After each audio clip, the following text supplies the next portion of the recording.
पण 9व्या अध्यायामध्ये आहोत आणि 9वा अध्याय हा राजविद्या राजगुह्य योग आहे. आणि त्यातला ऍक्च्युली सगळ्यात गुह्य भाग जो आहे तो आज आपण पाहणार आहोत. काय याला गुह्य योग म्हणले? राजगुह्य मध्ये काय सांगितलंय? यात गुह्य ज्ञान भगवंतांनी काय दिले तो भाग जो आहे तो श्लोक क्रमांक 26 ते 33 हा जो भाग आहे हा सगळ्यात गुह्य भाग आहे. सो थोडक्यात आपण उजळणी केली आतापर्यंत झाल्या अध्यायाची, तर भगवंतांनी अध्याय सांगितलं की हे ज्ञान आणि विज्ञान दोन्ही सांगितलंय. हे ऐकल्यावर व्यक्ती मुक्त होऊ शकेल. हा राजविद्या आहे, कारण सगळ्या विद्यांचं सार आहे. राजगुह्यम, कारण भक्ती सहजगत्या मिळत नाही, ती खूप सिक्रेट आहे.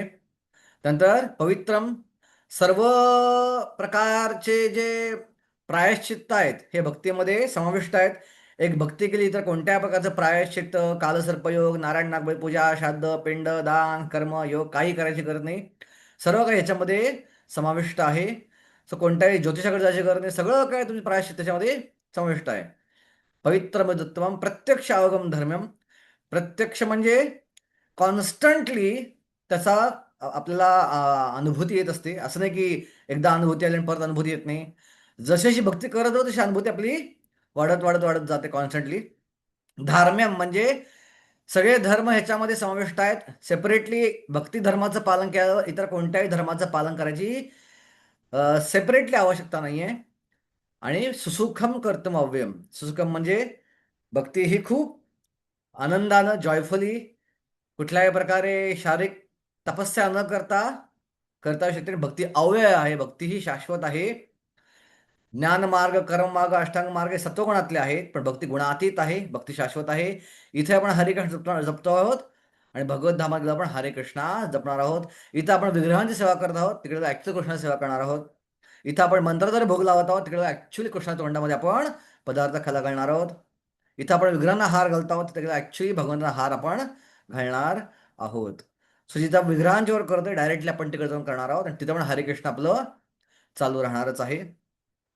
मग कोण मग लोक भक्ती का करते? कारण अश्रद्धाळू लोक हे समजू शकत नाहीत. आणि अश्रद्धा म्हणजे कोण? जे लोक भक्तीच्या महिमेला काल्पनिक समजतात किंवा हरिनामाच्या महिमेला काल्पनिक समजतात, हा अपराध आहे हरिनामातला. अशा लोकांना अश्रद्धाळू म्हणले. सो अश्रद्धा म्हणजे केवळ ज्यांच्या अजिबात श्रद्धाच नाही आहे, जे भगवंताला मानत त्यांना अश्रद्धाळू म्हणलेले नाही, ते तर आहेतच श्रद्धाळू. पण भक्ती करणारे पण भक्तीच्या महिमेला काल्पनिक समजणारे, हा ठीक आहे भक्ती चांगली आहे, पण हे जर अति होते बरं का, की एका कृष्ण करे सर्व पापक्षय, एका कृष्णाला सगळी ताकद आहे, सगळं पाप नष्ट होतात, हे जर अति होते. आम्ही इथं वर्षानुवर्ष रगडतोय, आमचं काय होत नाहीये, कसं लगेच होऊन जाईल असं म्हणताय तुम्ही? ए जरा जरा असं एक अतिशक्ती असं म्हणणारे लोक अश्रद्धाळू आहेत. आणि ते मात्र कधीच भगवद्धाम प्राप्त करू शकत नाही, कृष्णप्रेम प्राप्त करू शकत नाही. त्यांना परत परत जन्म घ्यावा लागतो. आणि पुढच्या 6 श्लोकात भगवंतांनी आपलं ऐश्वर्य ज्ञान दिलं, ते दास्य भक्ती करायला आवश्यक आहे असं ऐश्वर्य ज्ञान जे आहे ते भगवंताने दिलं. आणि मग आपलं ऐश्वर्य ज्ञान दिल्यानंतर भगवंत म्हणाले की जो माझं रूप जे आहे या रूपाला केवळ एक महाविष्णूचं विस्तार मानतो, एक महाविष्णू विस्तार मी आहे असं मानतो, किंवा माझं रूप सत्वगुणाचं बनलंय असं मानतो, मला खरं रूप नाहीच ऍक्च्युली असं मानतो, अवजानंती माम मूढाम मानुषीम तनुष्यम, ती लोकांची भक्ती, त्या लोकांचं ज्ञानयोग, त्या लोकांचं कर्म कधीच रिझल्ट देत नाही. ते मोहित होऊन राक्षसी वृत्तीला प्राप्त करतात. सो भक्ताचा पण असा विचार असेल, श्रीकृष्ण शरीर वेगळा आहे श्रीकृष्णाच्या आत्म्यापेक्षा, तो भक्त पण सालोक्य मुक्ती प्राप्त करू शकत नाही. किंवा कृष्ण हा ऍक्च्युली कृष्णाचं खरं रूप नाहीच आहे, ठीक आहे, महाविष्णूचं एक विस्तार आहे फक्त कृष्ण, असंही मत असेल तरी पण तो व्यक्ती सालोक्य मुक्ती प्राप्त करू शकत नाही. पण याचा अर्थ श्री संप्रदायाचे लोक प्राप्त करणार का मुक्ती? ते करतात, कारण ते कृष्णाचे शरीर दिव्य समजतात. फक्त त्यांचं म्हणणं आहे की कृष्ण हा अवतार आहे विष्णूचा, पण शरीर त्याचं दिव्यच आहे, ते गुणांनी बनलेलं ते आध्यात्मिक शरीर आहे असं श्री संप्रदाय भक्तांचं म्हणणं असं. सो ते मुक्ती प्राप्त करणार फक्त वैकुंठात जाणार, गोलोक वृंदावन प्राप्त करू शकणार नाही. आणि मग भगवान सांगतात की माझे शुद्ध भक्त कोण आहेत? म्हणजे माझ्या दैवी प्रकृतीचा आश्रय घेतात, ते महात्मा आहेत आणि ते अनन्य भावानं माझं भजन करतात. त्यांना माहिती आहे की मी अव्यय आहे, माझं शरीर अव्यय आहे, आणि ते फक्त माझंच भजन करतात. हा श्लोक एस्पेशली आपल्यासारख्या लोकांसाठी भगवंतांनी सांगितलंय, गवड्या लोकांसाठी, की आपण प्रभुपादांचा तर फक्त आणि फक्त आपण कृष्ण रूपाचं भजन केलं पाहिजे. बाकी सगळ्या रूपांना, अवतारांना सन्मान दिला पाहिजे. पण एक्सक्लुझिव्ह शरणागती जी आहे, एक्सक्लुझिव्ह स्मरण जे आहे किंवा भजन जे आहे ते आपण हे कृष्ण रूपाचंच केलं पाहिजे. मग माझे भक्त कशी प्रकारे माझी भक्ती करतात? सततम कीर्तयंत माम. ते सतत माझं कीर्तन करतात दृढ व्रतानं, आणि काय मला नमस्कार करतात. पण ह्याच्या व्यतिरिक्त अजून काही भक्त आहेत जे सगळ्यात खालच्या स्तरावरचे आहेत, जे पण एका प्रकारे माझी भक्ती करतात. कसे? एकत्वेन पृथक्वेन बहुधा विश्वतोमुखम. विश्वरूपावर ध्यान लावून माझ्या, किंवा विश्वरूपातल्या देवतांची पूजा करून, पण त्या देवतांची इंडिपेंडेंटली नाही, त्या देवतांची विश्वरूपाच्या शरीराचा भाग आहे असं असं विचार करून पूजा करून, किंवा स्वतःची पूजा करून, पण स्वतः एक भगवंताचा अंश आहे या भावनेनं, गुणात्मक दृष्ट्या भगवंताची एक आहे या भावने स्वतःची पूजा करून, हा मायावाद नाहीये, भक्तीच आहे. पण खालच्या स्तरावरची भक्ती आहे. सो या 3 स्तरावरच्या भक्ती, एकदम खालच्या या स्तरावरच्या भक्ती भगवंतांनी सांगितल्या आहेत. आणि मग विश्वरूपावर ध्यान आणि मला कसं पाहतात, पुढच्या 4 स्तरात भगवंतांनी सांगितलं, मीच जग आहे, मीच औषध आहे, मीच डोंगर आहे, मीच घर आहे, मीच त्यांचा आश्रय आहे, मीच पाऊस पाडणार आहे, मीच उन्हाळा देणार आहे, मीच मुक्ती प्रदात आहे, हे सगळं विश्वच करणार आहे असा विचार करून ते विश्वरूपावर ध्यान लावतात. मग कर्मकांडी लोकांचं काय? सो कर्मकांडी लोक पण एका प्रकारे माझी भक्ती करतात, कारण इनडायरेक्टली माझी भक्ती केल्याशिवाय कर्मकांडीवर रिझल्ट प्राप्त होऊ शकत नाही. सो त्रैविद्य माम समपापूत पापा, त्रैविद्य माम, माम म्हणजे माझी, 3 वेदात जे कर्मकांडी ऍक्टिव्हिटी सांगितल्या आहेत त्यावर इनडायरेक्टली माझीच भक्ती करतायत. आणि सोमरसाचं पान करून कुठे जात आहेत? स्वर्गात जात आहेत. स्वर्गतीम प्रार्थयंते ते पुण्य मासादम सुरेंद्र लोकम, आणि त्या स्वर्गाचा उपभोग घेतात. मग चांगलं आहे की तुमची भक्ती करतो आणि स्वर्गात जातो, हेच करत बसतो. नाही, फायदा नाही. तेतम भुक्त्वा स्वर्गलोकम विशालम क्षिणे पुण्ये मर्त्यलोकम विशंती. पुण्य संपल्यावर खाली कोसवावं लागतं, सो काही फायदा त्याचा नाहीये. मग तुमच्या शुद्ध भक्ताचं वैशिष्ट्य काय मग? हो, माझ्या शुद्ध भक्ताचं वैशिष्ट्य जे अनन्य भावानं माझं चिंतन करतात, अनन्य चिंतयंत मामेना परिपासते, त्यांच्याकडे जे आहे त्याचं मी रक्षण करतो, आणि जे नाही त्यांना मी देतो. सो आत्ताही त्यांचं मी रक्षण करतो, आणि त्यांना देह सुटल्यानंतर मी भगवत धामात घेऊन जातो. सो हा श्लोक जो आहे हा उत्तर आहे अशा लोकांसाठी जे म्हणतात की आपल्याला कर्माची गरज पण आहे भक्ती करत असताना, आपण मुक्त नाही आहोत, आणि मुक्त असं कर्म केलं पाहिजे. कर्म म्हणजे कर्मकांड केलं पाहिजे.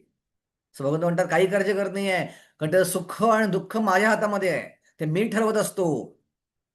सो योगक्षेमम, त्यांचं जे काय आहे मागचं ते मी, त्याचं रक्षण मी करतो, जे नाही त्यांना द्यायचा प्रयत्न करतो.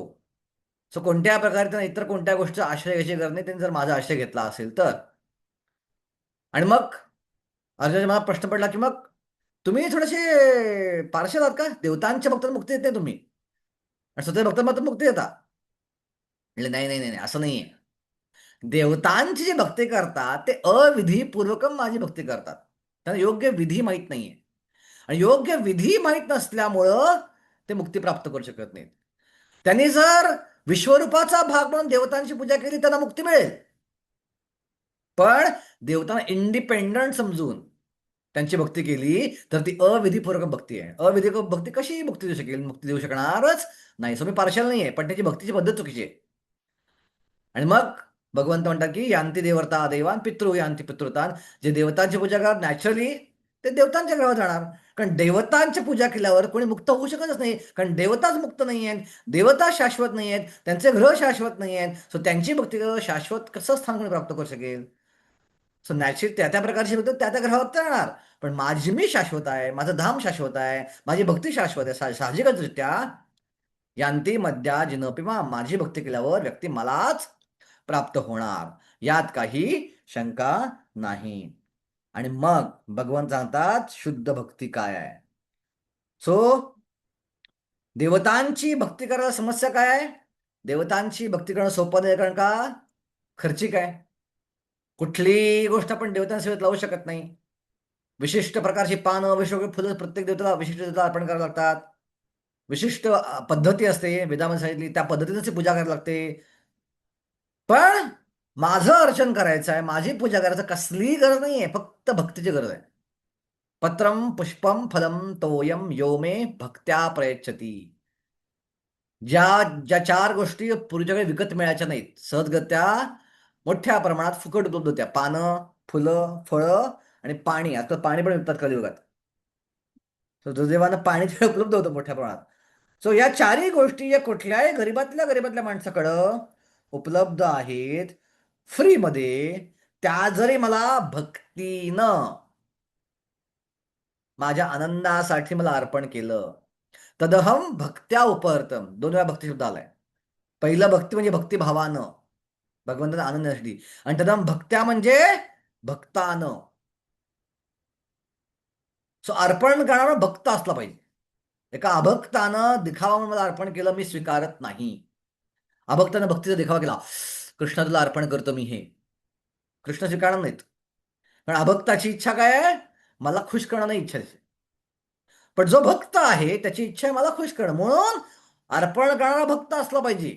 तदहम भक्त्या उपहर्तम अश्नामी प्रयतात्मना. प्रयतात्मना म्हणजे शुद्ध मनानं अर्पण केलं, जरी व्यक्तीचे शरीर शुद्ध नसेल. आणि तात्पर्यात चक्रवर्तीपाद लिहितात की समजा एखादी स्त्री घरातली एकटीच आहे आणि तिला भोग लावायचा भगवंतांना, आणि तिची मासिक पाळी चालू आहे. आणि मासिक पाळी असताना घरात सासू नाहीये, मुलगी नाहीये, इतर कोणी स्त्री नाही, इतर कोणी पुरुष नाहीये जो स्वयंपाक करून भगवंतांना भोग लावू शकेल. आणि तिची भावना काय की नाही, मी जर भोग लावला तर माझ्या भगवंतांना खायला मिळणार नाही, ते भुकेले राहतील, ही शुद्ध प्रेमाची भावना आहे. अशा अवस्थेत, त्या अवस्थेत, त्या मासिक पाळीच्या अवस्थेत, पिरियडच्या काळात जर एखाद्या स्त्रीने अर्पण केला भोग, भगवंत स्वीकारतात. त्यांचं मन शुद्ध आहे. शरीर शुद्ध नसेल पण मन हे शुद्ध अवस्थेत आहे. सो प्रयतात्मना, आत्मना म्हणजे शुद्ध शरीरानं, पण शुद्ध शरीर नसेल तरी शुद्ध मनानं अर्पण केलं, अशुद्ध शरीराच्या अवस्थेत तरी भगवंत स्वीकार करतात. आणि पूर्ण तात्पर्य आपण पूर्णपणे वाचलेलं होतं. आणि सगळ्यात शेवटच्या परिषदाप्रमाणे मायावादाचं खंडन करतात की क्लिअरली भगवान सांगतात मी स्वीकार करतो, आणि मला स्वीकार करायचा असेल तर मी शरीर असलं, मला रूप असलं पाहिजे, मी निराकारवादी प्रकाश असून चालणार नाही. सो वैष्णव जे असतात ह्या सगळ्या श्लोकांना जोडतात व्यवस्थित आणि योग्य कन्क्लुजन काढतात. पण निराकारवादी काय म्हणतात? हे श्लोक हे गौण श्लोक आहेत. जे या श्लोकाविषयी निराकारवाद्यांना, मायावाद्यांना स्पष्टीकरण विचारलं जातं, ते काय म्हणतात? हे गौण श्लोक आहेत, या श्लोकांना जास्त सिरियसली आपण घेता कामा नये. ओके, तर आज आपण आजचा सेक्शन चालू करूया. आपण आजचा अध्याय पूर्ण करणार आहोत. 10वा अध्याय आपण चालू करणार नाही आहोत, कारण काही महत्वाचे श्लोक आहेत. जर कदाचित आपण जास्त चर्चा करू, कदाचित लवकर पण होऊन जाईल, माहिती नाही आपण चर्चा होईल का नाही. पण डिटेलमध्ये आपण थोडंसं जायचं, या शेवटच्या 5 श्लोकांवर फोकस ठेवूया, कारण हे सगळ्यात गुह्य ज्ञान आहे. हे संपूर्ण भगवद्गीतेतलं सर्वात जास्त गुह्य ज्ञान आपण आता पाहणार आहोत. 27. ओके, आतापर्यंत जे आपण ऐकलं त्यात कोणा शंका काही आतापर्यंत? ती पहिला क्लिअर करून आपण पुढच्या सेक्शनकडे जाऊ. एखाद्या डोक्यात काही शंका अडून बसली आहे, असं काय झालंय का? विशेषतः मागच्या रविवारच्या आपण जे हा श्लोक पाहिला, पत्रम पुष्पम फलम तोयम वरती.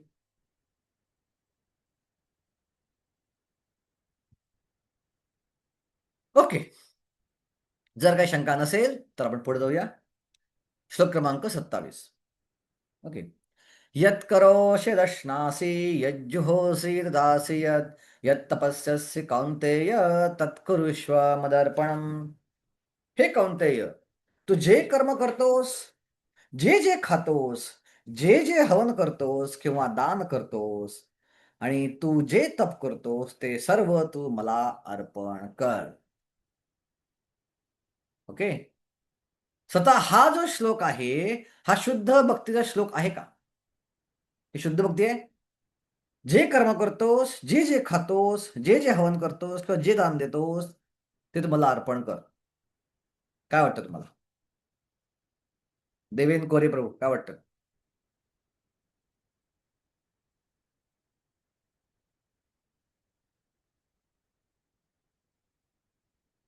येस, सुप्रिया माताजी बोला.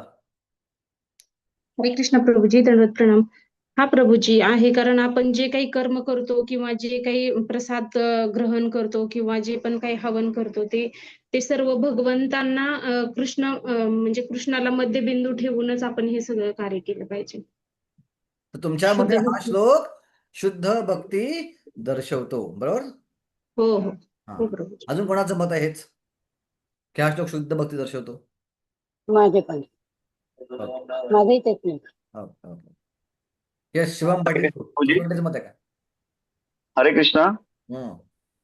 आपण आपलं सर्व केलेली कर्तव्य जी आहेत ती भगवंतांना अर्पण केल्यामुळे त्याला प्रसादाचं स्वरूप प्राप्त होतं. बरोबर. म्हणून भगवंतांना करायचं असतं. ओके.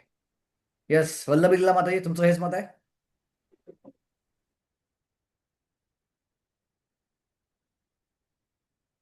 Okay okay. सो बऱ्याच लोकांचं म्हणणं या ग्रुपवरच्या की हा श्लोक जो आहे हा शुद्ध भक्ती दर्शवतो, पण आपल्या आचार्यांचं म्हणणं वेगळंच आहे. आपले आचार्य म्हणतात नाही, हा श्लोक जो आहे हा शुद्ध भक्ती दर्शवत नाही. आता कसं नाही हे आता आपण व्यवस्थित समजून घ्यायचा प्रयत्न करा. सगळ्यांनी व्यवस्थित एकाग्रपणे ऐकायचा प्रयत्न करा. सो मुळात मागचा श्लोक ऐकल्यानंतर पत्रम पुष्पम फलम तोयम हा श्लोक काय दर्शवतो? केवल भक्ती का शुद्ध भक्ती किंवा अनन्य भक्ती, अन्य ज्या भक्ती आपण करायचा प्रयत्न करतो, अन्य अभिलाषण्य भक्ती. आणि नॅचरली ऐकल्यावर हा श्लोक वाटतं की अरे हा शुद्ध भक्ती श्लोक आहे, बरोबर. यत करोशी यद अश्नाशी यद जोशी दासी यत तपस्या कौंते तत्करुषी, आपण जे काही करतो, जे काही खातो, जे काही पितो ते मला अर्पण कर. सो अर्जुन विचारतो माझा अधिकार काय आहे? मी शुद्ध भक्ती करायचा अधिकार मला आहे का? भगवंताला अजून नाही मिळाला मला अधिकार. ओके, अर्जुन म्हणतो मग मी कर्मयोग ज्ञानयोग अष्टांग करू का? नाही नाही नाही, तेवढ्या खालच्या स्तरावर जाऊ नकोस. कर्मयोग ज्ञानयोग खूप अष्टांग खालच्या स्तरावरती आहे. शुद्ध भक्ती अजून थोडी लांब आहे तुला. सो याच्या मधली भक्ती कर. याच्या मधली भक्ती कुठली आहे? कर्म ज्ञान मिश्र प्रधानीभूत भक्ती.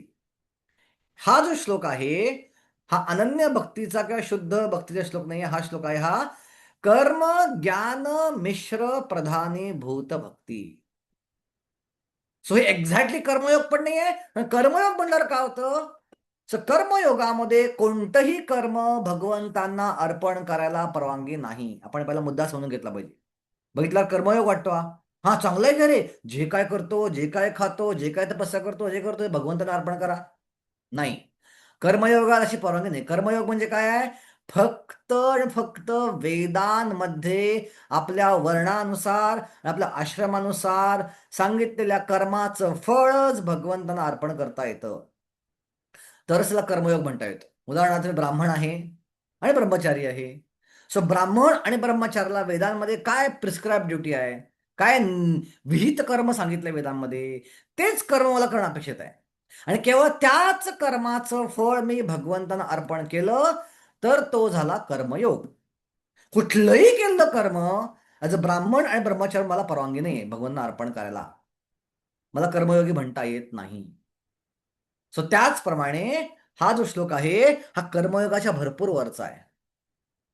सो यात काय सांगितलंय? जे काही करशील, जे वर्णाश्रमाच्या बाहेर पण असेल, जे काही खाशील, जे काही करशील, तुला ते सगळं मला अर्पण कर. सो ऍपरंटली शुद्ध भक्ती वाटतोय आणि ऑलमोस्ट शुद्ध भक्ती आहे, पण स्लाइट फरक आहे. काय याला कर्म ज्ञान मिश्र प्रधानीभूत भक्ती म्हणलंय? कारण का शुद्ध भक्ती आणि प्रधानीभूत भक्तीमध्ये हा फरक आहे की शुद्ध भक्तीमध्ये गोष्ट पहिला भगवंतांना अर्पण केली जाते आणि मग ती केली जाते. थोडं कन्फ्युजिंग असेल, परत सांगतो. शुद्ध भक्तीमध्ये गोष्ट पहिला भगवंतांना अर्पण केली जाते आणि मग ती केली जाते. प्रल्हाद महाराज म्हणतात श्रवणम कीर्तनम विष्णू स्मरणम पाद सेवनम अर्चनम वंदनम दास्यम साख्यम आत्मनिवेदनम इति पुंसार्पिता विष्णू भक्तिश्चेत नवलक्षणा क्रियते भगवती अद्धा तन्मन्ये अदित उत्तमा इति पुंसार्पिता विष्णू भक्तिश्चेत नवलक्षणा. या क्रिया पहिला भगवंतांना अर्पण केल्या जातात, विष्णू अर्पण केल्या जातात, पुंसार्पिता विष्णू, आणि मग केल्या जातात. याचा अर्थ काय?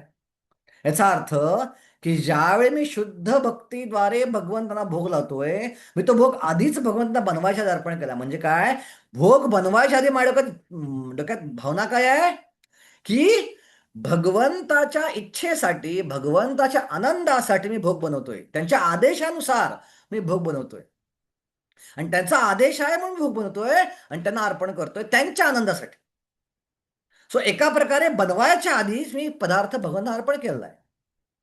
मी जे विग्रहांची सेवा करतोय, माझ्या मनात भावना काय आहे, विग्रहांची सेवा का करतोय मी, मला आवडते म्हणून नाही, त्यांच्या आनंदासाठी, त्यांच्या सुखात, त्यांची आज्ञा आहे म्हणून, त्यांनी सांगितले मला गीतेमध्ये आदेश म्हणून, आणि माझ्या गुरुचा मला आदेश आहे म्हणून मी हे अर्पण करत आहे, ही सेवा मी अर्पण करत आहे. सो एका प्रकारे करायच्या आधीच त्यांच्या आनंदाचा पहिला विचार केला आपण, आणि ती अर्पण केलेली आहे.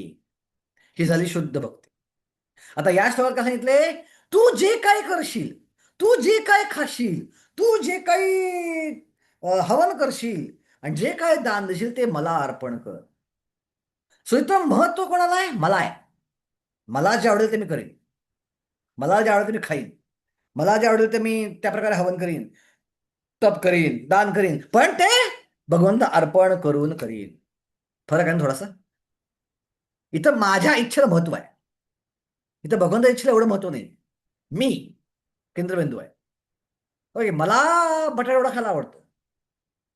ओके, कोणाला खायची इच्छा आहे, मला खायची इच्छा आहे. चला मी काय करतो, छान बटाटावडा बनवतो, पण तो बटाटावडा मी पूर्णपणे भगवंतांना अर्पण करतो आणि नैवेद्य दाखवून खातो. किंवा मला मला गाडी चालवायला आवडते. ओके, पण गाडी मी फक्त स्वतःसाठी चालवली तर काय होईल, नाही नाही, ते चुकीचं होऊन जाईल. सो गाडी काय करेन मी, मी गाडी चालवेन भगवंताच्या भक्तांसाठी, पण उद्देश काय आहे, माझी गाडी चालवायची इच्छा आहे. सो यामध्ये थोडासा फरक आहे, स्लाइट फरक आहे त्यामध्ये. यामध्ये आपलं कार्य, आपली इच्छेला प्राधान्य असत आहे आणि भगवंतांना थोडं सेकंडरी ठेवलं आपण त्यामध्ये. पण तरी पण ही भक्ती ऑलमोस्ट शुद्ध भक्ती आहे. म्हणून आपण आता एक भक्ती शिडी परत पाहूया. आपण योग शिडी पाहिली आहे, आता या श्लोकावर भक्ती शिडी पाहूया आपण. या आद्या भरपूर प्रकारचे भक्त आपण पाहिले.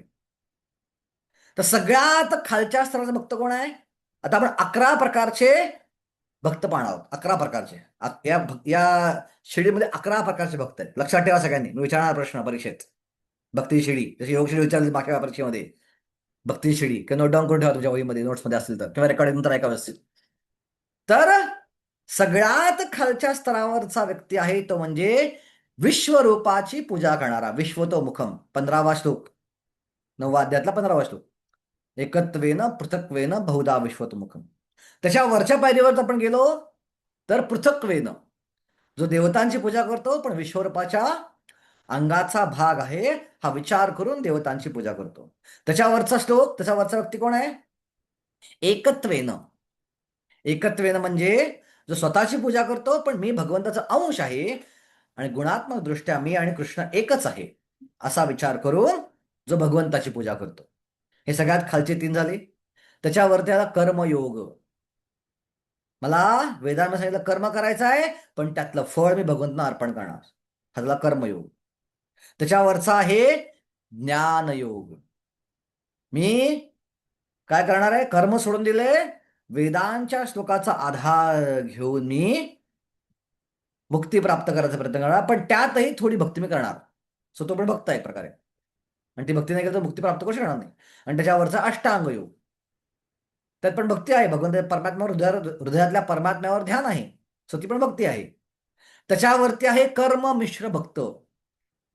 त्यांना म्हणतात हे खालचे 3 आहेत, त्यांना म्हणतात गुणीभूत भक्त, वरचे प्रधानभूत भक्त.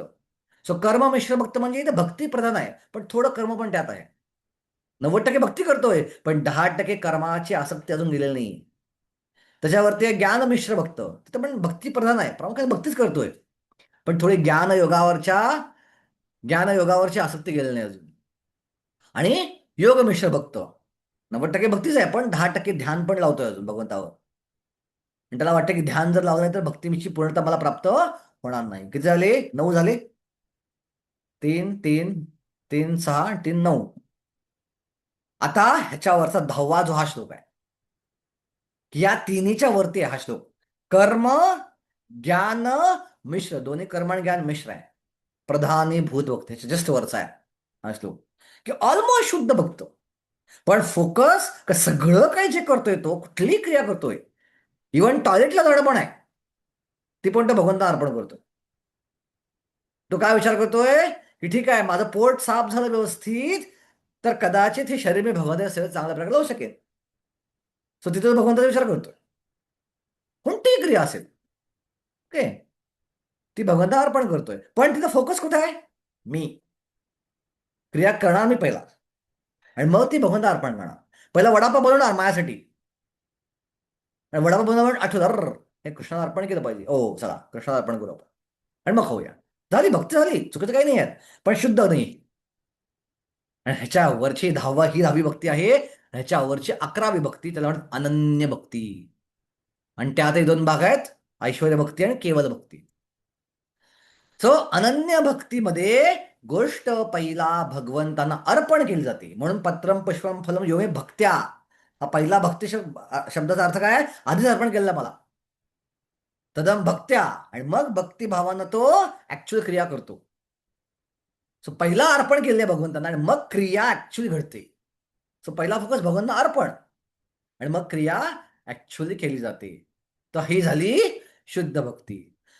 थोडं कन्फ्युज झालं असेल, थोडं अजून सोपं करून सांगतो मी, की हा श्लोक आहे आणि शुद्ध भक्तीमध्ये काय फरक आहे. तर शुद्ध भक्तीमध्ये गुरु प्रति शरणागती आहे.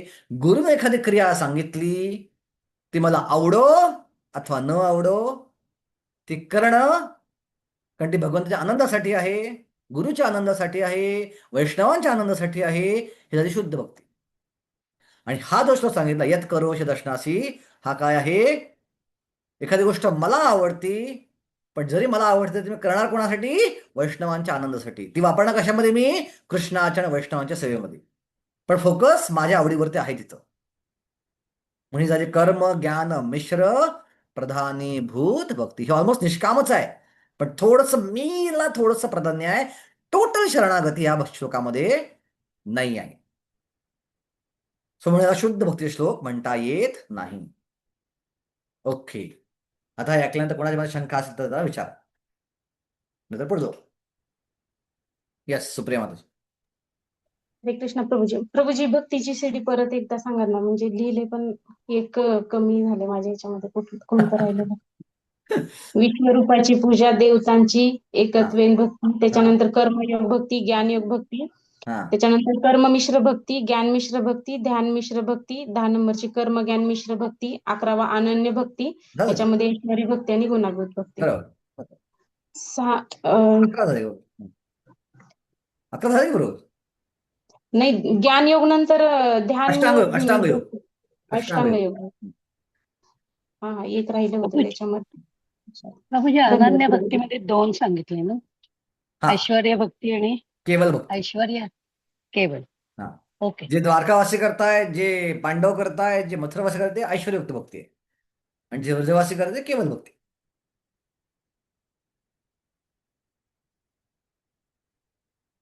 केवल भक्तीमध्ये भगवंत ऐश्वर्य भक्ती विसरून जातो, फक्त कृष्णाला प्रेम करतो, मित्र म्हणून, थँक्यू मुलगा प्रभू. म्हणून, प्रियकर म्हणून.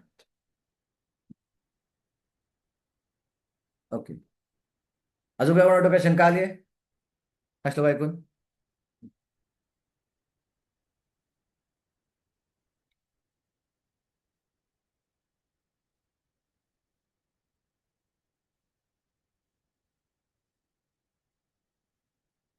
ओके, सो कळलं सगळ्यांना की शुद्ध भक्ती कशी नाहीये? ही आहे कर्म ज्ञान मिश्र प्रधानीभूत भक्ती. या स्तरावर येऊन तू तुझं कर्म कर. ओके, असं अर्जुनाला भगवंत सांगत आहे. ओके, सो मग या श्लोकामध्ये, ओके, आपण त्यावेळी चर्चा पण केली सगळी ती, की मीला फोकस जास्त आहे इथं. ओके, सो याप्रमाणे तात्पर्य बदला, याप्रमाणे प्रत्येकाचं कर्तव्य की त्याने जीवनाला असे वळण दिले पाहिजे जेणेकरून त्याला कोणत्याही परिस्थितीत श्रीकृष्णांचे विस्मरण होणार नाही. सर्वांना प्राणधारणार्थ कर्म करावेच लागते, आणि असं भगवान सांगतात की मनुष्याची सर्व कर्मे त्यांच्या प्रित्यर्थ करावी. सर्वांना जगण्याकरता काही ना काहीतरी खावेच लागते, मनुष्याने कृष्ण प्रसादच खावा. कोणत्याही सुसंस्कृत माणसाला काही ना काही धार्मिक कर्मकांड करावेच लागतात, म्हणून श्रीकृष्ण सांगतात की हे सर्व माझ्यासाठी कर. बघा, तात्पर्य प्रबोधन क्लिअरली फरक सांगितलं, कर्मकांड करावेच लागते, पण शुद्ध होता कर्मकांड करावं लागत नाही. तो शुद्ध नाहीये त्याला काही ना काही कर्मकांड करावं लागतं. पण जो अनन्य भक्ती करतो ना, कोणतंही कर्मकांड नाही केलं तरी फरक पडत नाही. सो हे इंडिकेट करतं की ही शुद्ध भक्ती नाही. म्हणून श्रीकृष्ण म्हणतात की सर्व माझ्यासाठी कर, यालाच अर्चन असे म्हणतात. प्रत्येकामध्ये दान देण्याची प्रवृत्ती असते, म्हणून श्रीकृष्ण सांगतात की हे दान मला दे. याचा अर्थ असा आहे की अतिरिक्त धनसंपत्तीचा कृष्ण भावनामृताच्या आंदोलनाचा प्रचार करण्यासाठी विनियोग केला पाहिजे.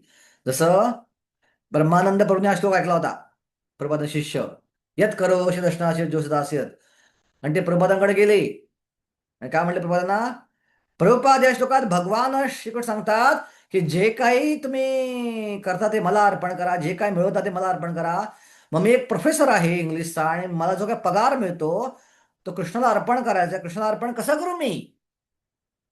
आणि प्रभुपाद म्हणले, तू मला अर्पण कर, मी तर कृष्णापर्यंत पोचवीन. तर काय, तू मला अर्पण कर, मी तो कृष्णाच्या सेवेत लावीन. सो गुरुच्या माध्यमातूनच कृष्णाकडे गोष्टी जातात. सो आपलं अर्पण करायचं, एखादी गोष्ट कृष्णाला कशी करायची ती गुरुकडे दिली पाहिजे आणि गुरुच्या माध्यमातून ती कृष्णाकडे ऑटोमॅटिक पोचवून जाईल.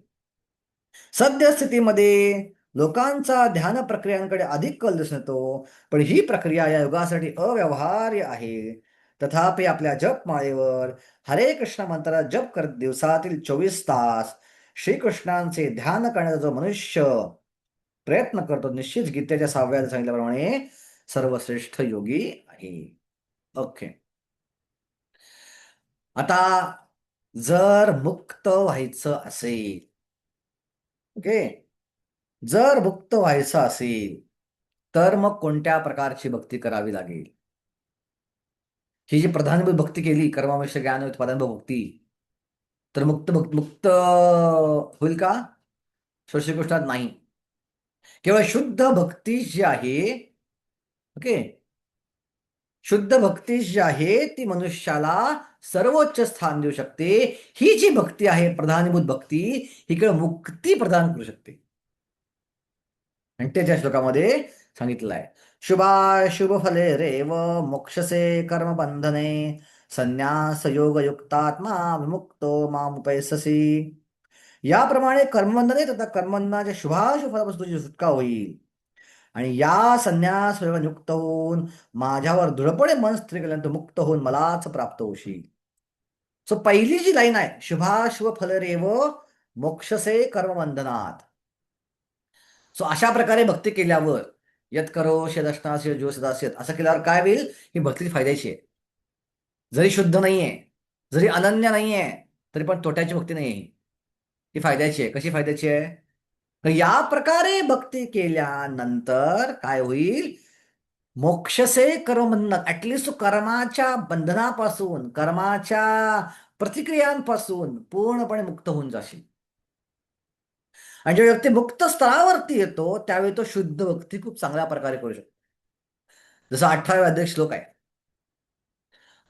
18व्या अध्यायामध्ये भगवंत म्हणतात की ब्रह्मभूत प्रसन्नात्मा न शोचती न कांक्षती समोहम सर्वभूतेषु मद्भक्तिम लभते परम. हा श्लोक आहे, असं वाटतं की भक्ताचा श्लोक आहे, पण हा ज्ञानयोगाचा श्लोक आहे. सो ज्ञानयोगी ज्यावेळी मुक्त अवस्थेला येतो, ब्रह्मभूत प्रसन्नात्मा न शोचती न कांक्षती, त्याची अवस्था कशी असती? तो भूतकाळाचा विचार करून, भूतकाळ केल्या चुकांचा विचार करून दुःखी होत नाही आणि भविष्याचा विचार करून चिंतित होत नाही. आपण दोन गोष्टी करत असतो काय? भूतकाळ केल्या चुका, भूतकाळ घडलं घटना, यांचा सतत विचार करतो. हे झालं, हे झालं, हे झालं, हे झालं, हे झालं. पेपरामध्ये एखादं, मी विद्यार्थी आपण असू, 12वी सारख्या परीक्षेमध्ये, महत्वाच्या परीक्षेमध्ये एखादा प्रश्न चुकला, पेपरमध्ये जाऊन पण घरी माझी अवस्था सांगतो ना, मी माझी अवस्था कशी व्हायची की 12वीच्या अत्यंत महत्वाच्या परीक्षेमध्ये मी 5 मार्काचे गणित चुकून घरी आलो होतो फिजिक्समध्ये.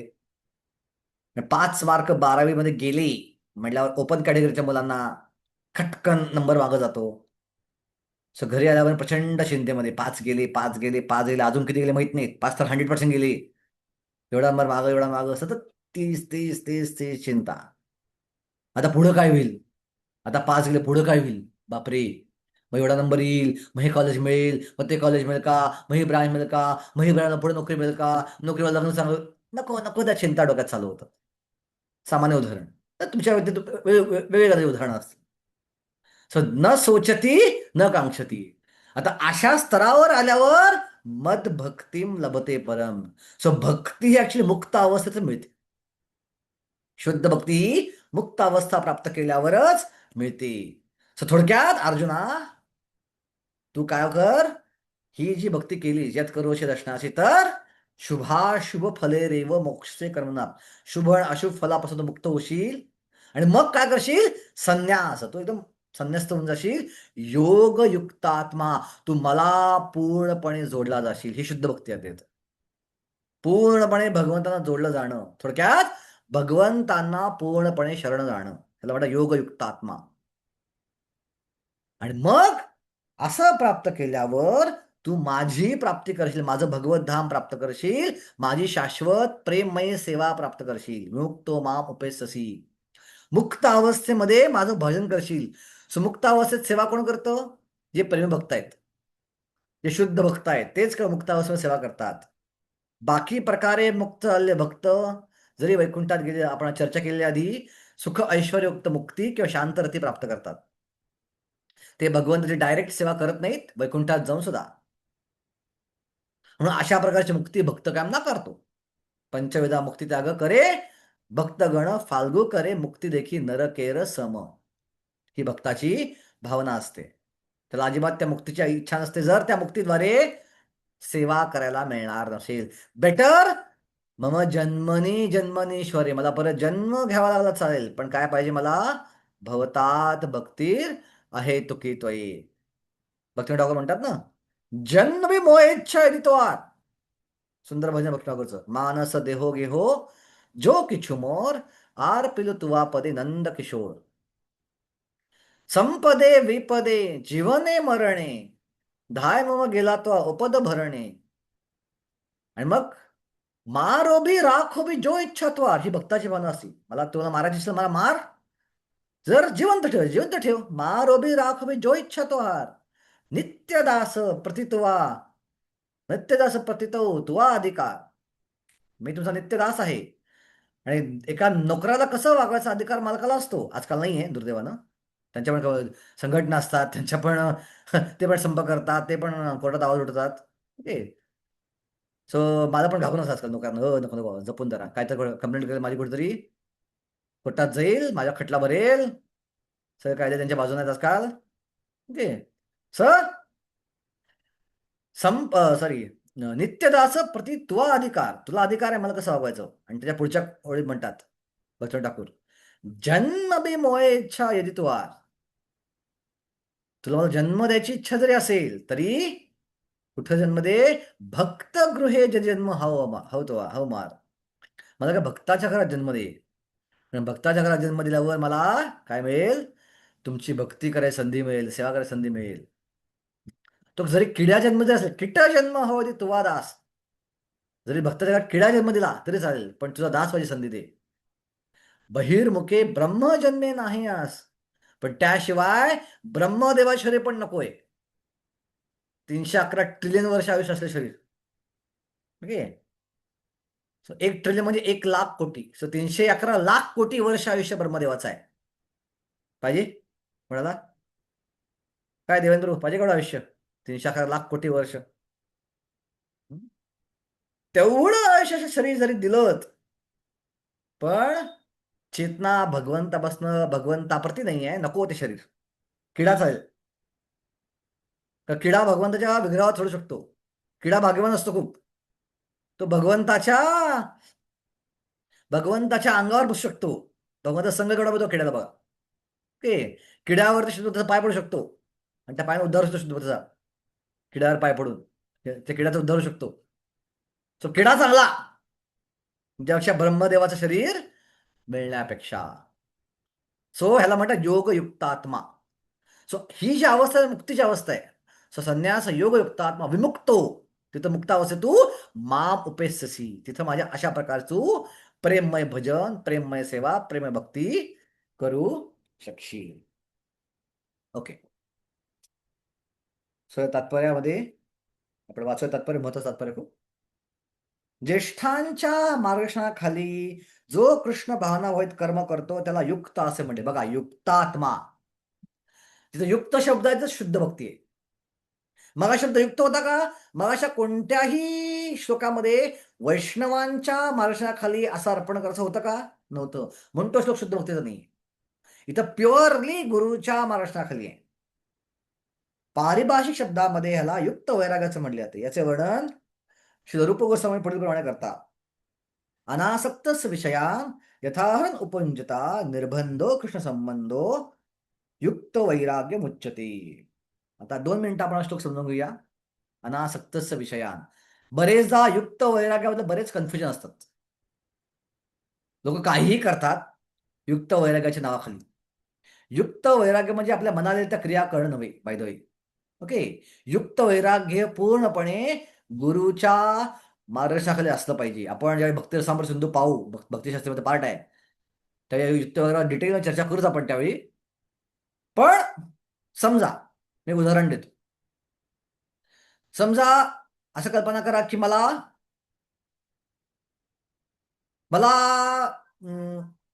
वाचन करायला आवडतं खूप. वाचनाची मला लहानपणापासून आवड आहे खूप. शिक्षकांचा मुलगा, शिक्षिकेचा मुलगा मी पण एका.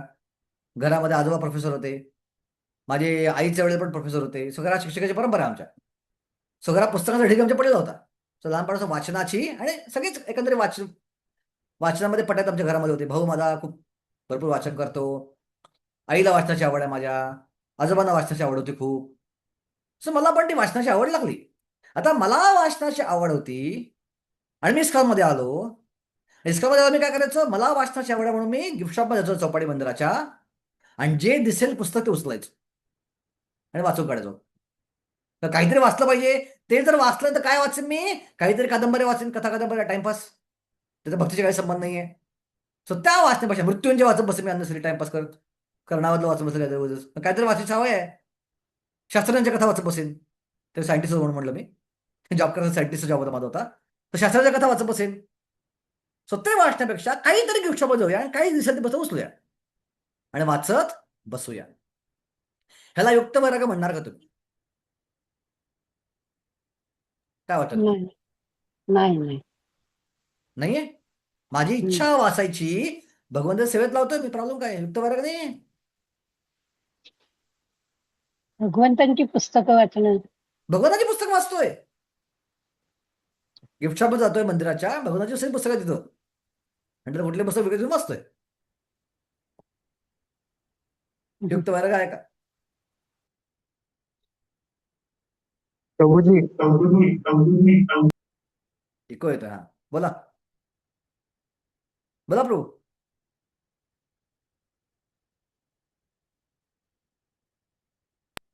प्रभूजी जर हे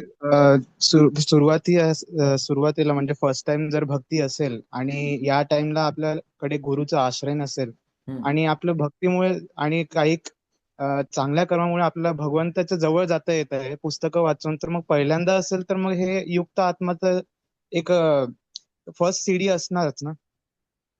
तुमचं म्हणणं युक्त वैराग्य आहे, बरोबर? हा, फर्स्ट टाइम असेल तर म्हणजे. Okay okay fine. हा, येस, वैशाली माताजी. हरे कृष्ण प्रभूजी, आपल्या चरणी प्रणाम, सर्व भक्तांना प्रणाम. प्रभूजी, जर तुम्ही गुरुच्या आज्ञेनं जर पुस्तकं वाचत असाल तर ते युक्त वैराग्यामध्ये येऊ शकतं. आता गुरुच्या आज्ञा मला झाली नाहीये, पण मला वाचायची आवड आहे. नाही, ते मला एवढं कळलंय की वाचन करायचं तर भगवंताविषयी वाचन करा. आणि मी जातोय गिफ्ट शॉपमध्ये आणि कुठलंही पुस्तक उघडतोय, घेतो विकत, माझ्याकडे पैसे आहेत, आणि घर जाऊन वाचतो पुस्तक. नाही, ते होऊ शकणार नाही युक्त वैराग्य. कारण जसं की एखाद्या आपण कॉलेजमध्ये ऍडमिशन घेतो आणि त्या गुरुच्या मार्गदर्शनाखाली पुस्तकं त्याचा अभ्यास करतो आणि तिथून आपल्याला डिग्री प्राप्त होते, आणि आपल्या मनानंच तो जर अभ्यास आपण करत राहिलो तर कुठलं कॉलेज डिग्री नाही देणार, असं मला वाटतं. मी तुम्हाला अजून उदाहरण देतो. सुप्रेम आदित्य, माझं उदाहरण सुप्रेम आदित्यचं आपण थॉट घेऊया. हा सुप्रिया जी मॅडम. प्रभू वैशाली माता जे बोलले तेच मला पण बोलायचं होतं. आणि मेन म्हणजे आता जे तात्पर्यामध्ये स्पष्ट सांगितलेलं आहे की ज्येष्ठांच्या मार्गदर्शनाखाली जो कृष्ण भावना भावित कर्म करतो त्यालाच युक्त असे म्हटले जाते. हं. ओके. याच्यामध्ये आता मी स्पष्ट अजून एक सांगितलं. उदाहरण देतो. थोडं कन्फ्युज करतो मला. बघूया काय तुमचं मत आहे. आता पुस्तक वाचन थोडंसं डायरेक्ट होऊन जाते. ओके. अशी कल्पना करा की मला ड्रायव्हिंग फार आवडतं. मला ड्रायव्हिंग करायला फार आवडतं. ओके. मी ड्रायव्हिंग शिकलो नवीन. वा मजा येते ड्राईव्ह करायला. नवीन नवीन ड्रायव्हिंग खूप मजा येते गाडी चालवायला. जेव्हा मी खरोखर शिकलो नवीन ड्रायव्हिंग, घरी माझ्या वडिलांनी गाडी घेतली होती आणि वा स्वतःची गाडी आहे, काय ड्राईव्ह करायला मजा येते आहे. पण आता मी हरेकृष्णामध्ये आलोय. अय्यो मी जर माझ्या आनंदासाठी ड्रायव्हिंग केलं तर इंद्रिय बघून दिलतो. मग मी विचार केला चला मला ड्रायव्हिंग करायला आवडतं की नाही.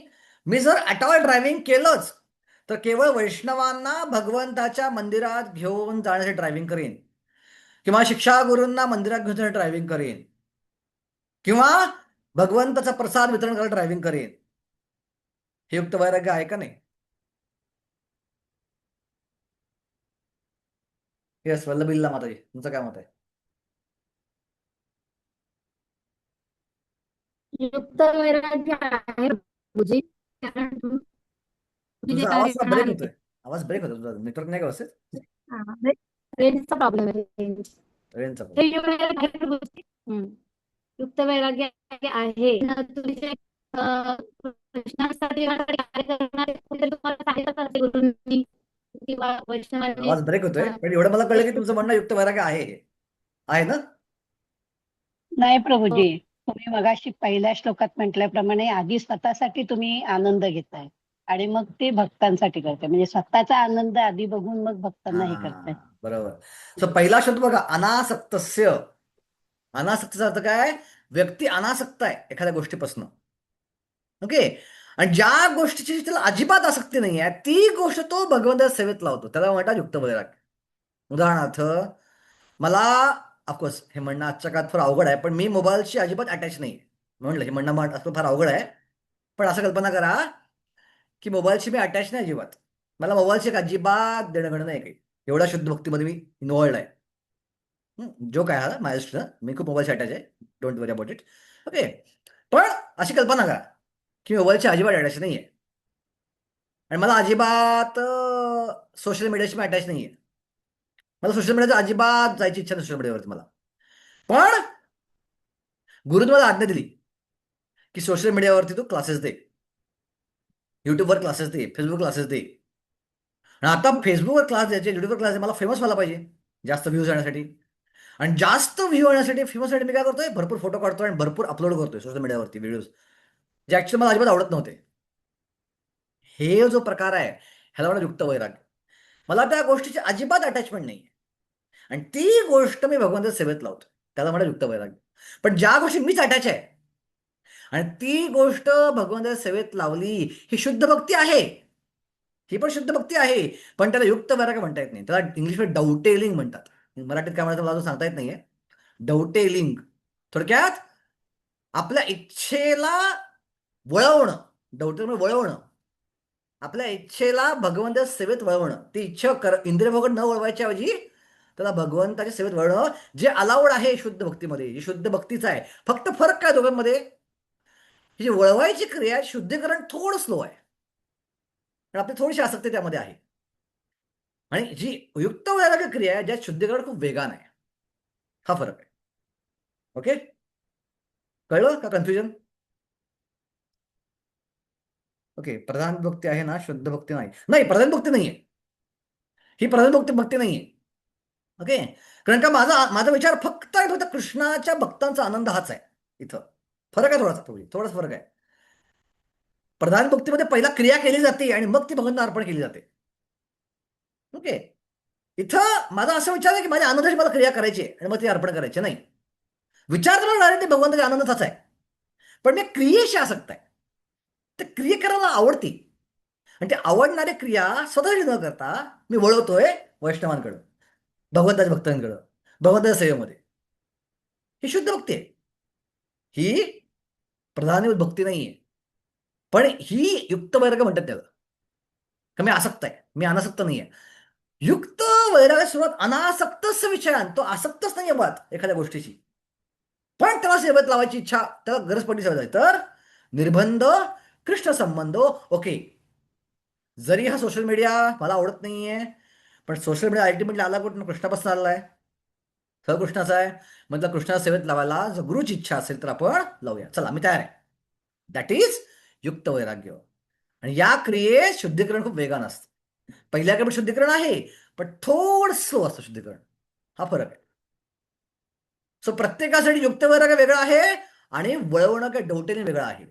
माझा विचार केला तर वाचन करणं आणि क्लास घेणं माझ्यासाठी शुद्ध भक्ती नाहीये, डवटेलिंग आहे. कारण मला बोलायला आवडतं. मला तुम्ही 10 तास क्लास मी 10 तास लावू शकतो. मला तुम्ही 10 तास वाचन करा, मी 10 तास वाचन करू शकतो. मला सवय लहानपणापासून ती करायची, बडबड करणं आणि वाचन करणं मला सवय आहे. पण मला सांगितलं तुम्ही स्वयंपाक करा 4 तास, नाही जमणार. एका तास थकून जाईल मी, बस. एकदा आठवड्यात तुम्ही मधुरम बनवलं भगवंतासाठी की थकून जातो. बाबा बाबा, उद्या परत सांगू नका मला करायला, आठवड्यात एकदा सांगा फक्त करायला. ओके, मला सांगितलं भगवंतासाठी अकाउंटिंग करा, फंड फंड जमा करा, फंड रेज करा. पण एखादा क्षत्रिय वृत्तीचा व्यक्ती असेल किंवा एखादा फायनान्स वैश्यवृत्तीचा व्यक्ती असेल, त्याला सांगितलं रोज 5 तास प्रबोधाचे पुस्तक वाच. 5 तास शक्यच नाही, अर्धा तास वाजून कंटाळा येतो मला. पण त्याला सांगितलं चला रथयात्रा येणार आहे विक्रमगडला, आता फंड रेज केला पाहिजे, फंड रेजिंग केलं पाहिजे. तो एक्सक्लुसिव्ह येतो, वा, हे मला आवडतं. आमच्या डिपार्टमेंटला 2 व्यक्ती आहेत, एक मोहन निवाय प्रभू आणि एक मी. 2 डिपार्टमेंट आहेत, लाईव्हलीहूड आणि एज्युकेशन. ज्यावेळी कुठला फंड येतो त्यावेळी प्रभूजी विचारतात हा फंड कुठे वापरायचा, एज्युकेशनला वापरायचा की लाईव्हलीहूडला वापरायचा. समजा ऑलरेडी माझ्याकडे फंड आहे आणि एक्स्ट्रा फंड देतो कधी कधी कंपनीचा कुठला तरी डोनेशनचा फंड देतो, CSR फंड असतो तो. आणि CSR फंडला इम्पॅक्ट दाखवा लागतो, ऍक्टिव्हिटी दाखवा लागतात. मला टेन्शन येतं, बाप रे, परत नवीन प्रोजेक्ट बनवायचा, नवीन बजेट बनवायचं, नवीन इम्पॅक्ट दाखवायचा, नवीन टीम बनवायची. पण हे आमच्या मोहननीवर कळलं की ते एक्सप्रेस मध्ये देतात, वा मला द्या, मी करून दाखवतो सगळं. सो एकाला एक युक्त वैराग्य आहे, एकाला दुसरं डवटेलिंग आहे. पण मोहन म्हटलं चला प्रभूजी विद्यापीठ क्लासला 4 तास बसा क्लासला. नाही तेवढं बसू शकत नाही बरं का मी, अर्धाच क्लास आहे की निघून जाईल नंतर.